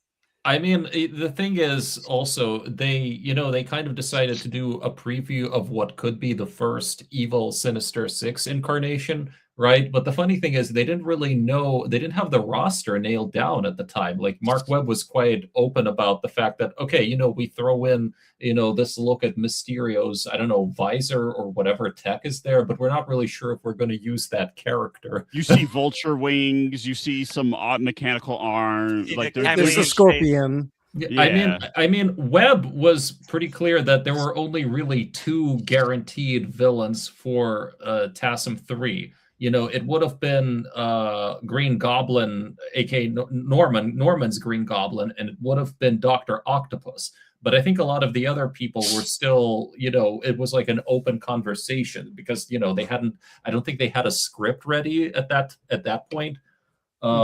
So, you know, unfortunately we can tell. Yeah, I mean, that's what both of these movies feel like to some extent. More so this one of like they hadn't fully thought through the idea, but they needed to make the movie. Yeah. And it's like I'm not against the ideas in their formation.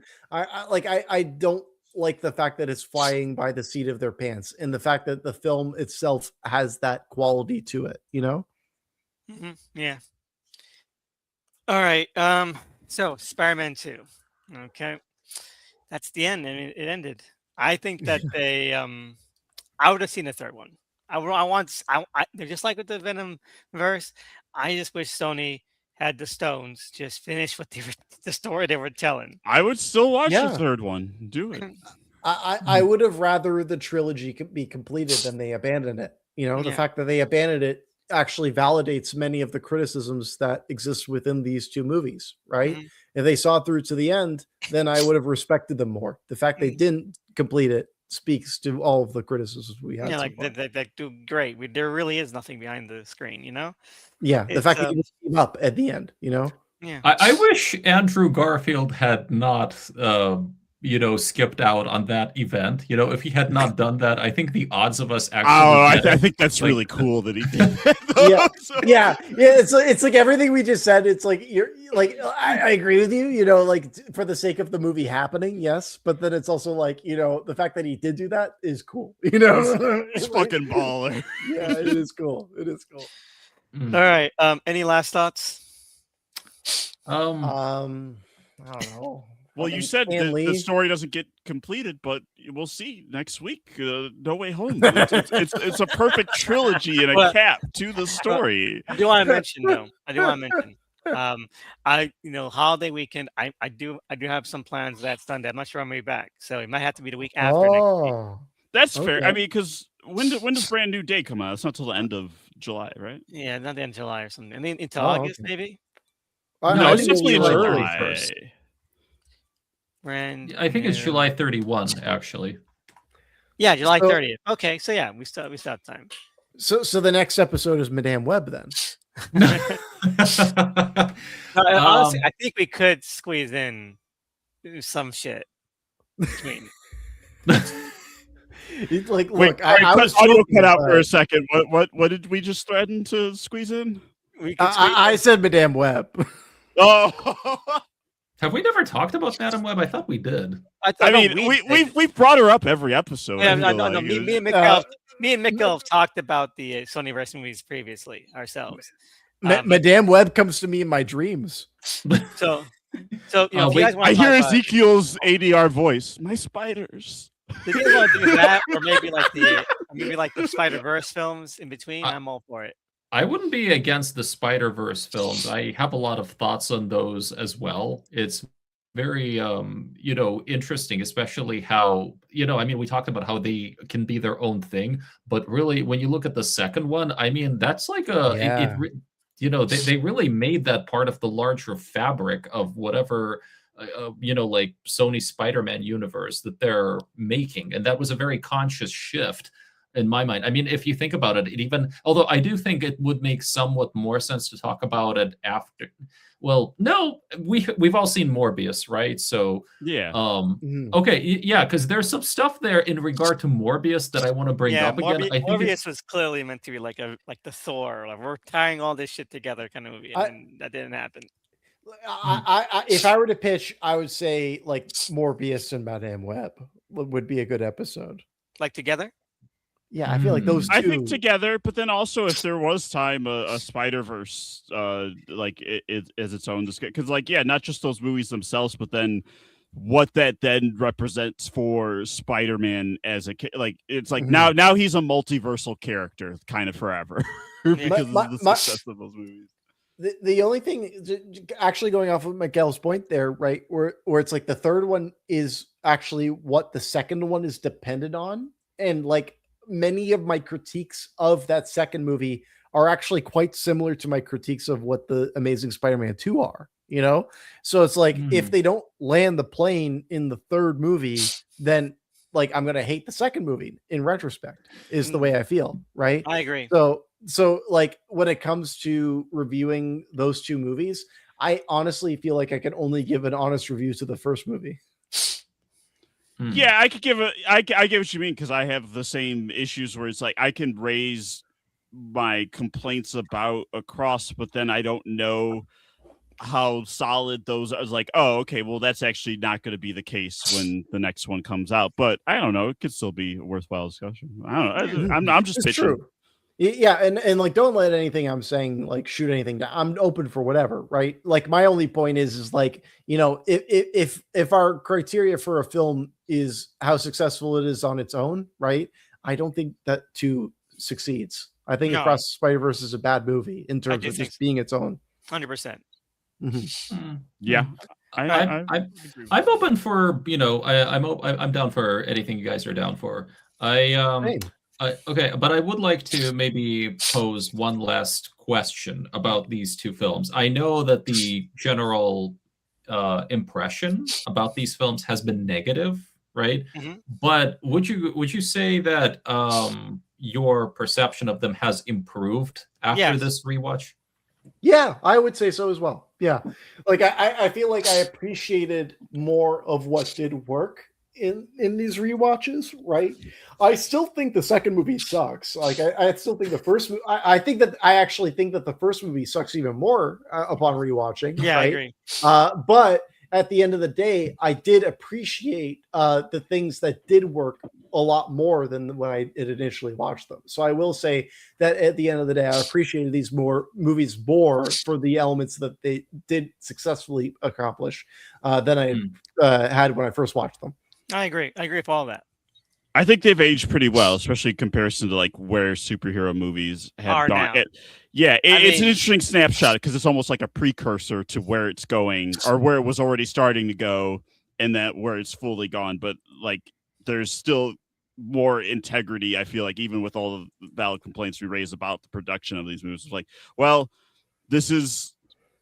It's something, you know. So, and also, I think Mark Webb should be allowed to make another movie instead of just the last thing on his IMDb was a Walmart commercial. Holy fuck! Last year. So you That know. is. Oh, he hasn't impressive. made anything since then? Oh, wow. He's made a few things, right? Like he made like that Gifted movie, right, with like Chris I never Evans? saw. I forgot that was him. No, yeah, he's done a lot of TV stuff. But like in terms, the Snow White movie, that was him. Shit. Oh my Jesus! Oh, Jesus. Wow. Lock him away. Mhm. Well, is that Wait, his, the I haven't Disney seen Snow Snow White? White, but is that his fault? The Rachel Zegler one? I'm okay to blame that on Gal Gadot. I blame everybody, including Rachel Zegler. They all deserve it. No, Rachel Oh, Zegler, wow. innocent. About what? She was in West Side Story, the worst movie ever made. Oh, okay. Get out of Hold town, on. Elvis. Get out of town. See, I sprinkled it in last time. Now I'm going all in. Yeah, I don't think you said worst movie of all time last time. I think you just said you liked the original. I like the original better because That's- it's good. Because it's so good. Anyway, I got it going. All right. Yeah, understandable. Fair. All right. So we're ending it now. See you again probably in 2 weeks for the Home trilogy. Yeah. Holland Mhm. trilogy. The high school trilogy, as people like to call it. The Holland 1945 trilogy. Oh my God, kill me now. We're not doing the Avengers movies with Holland, right? No, of course not. Fuck that. No, but they'll come up because the arcs aren't separate from like it's like they're clearly tied to those movies, so it will come up. Yeah. They'll come up. But we're not gonna. Sorry. For them. Sorry, Doug, you mean that he's not an actual character? No. Zing. All right. All right. See you guys. All right. Good night. We're Bye, heading everybody. out. We're heading out, and we Boom. are.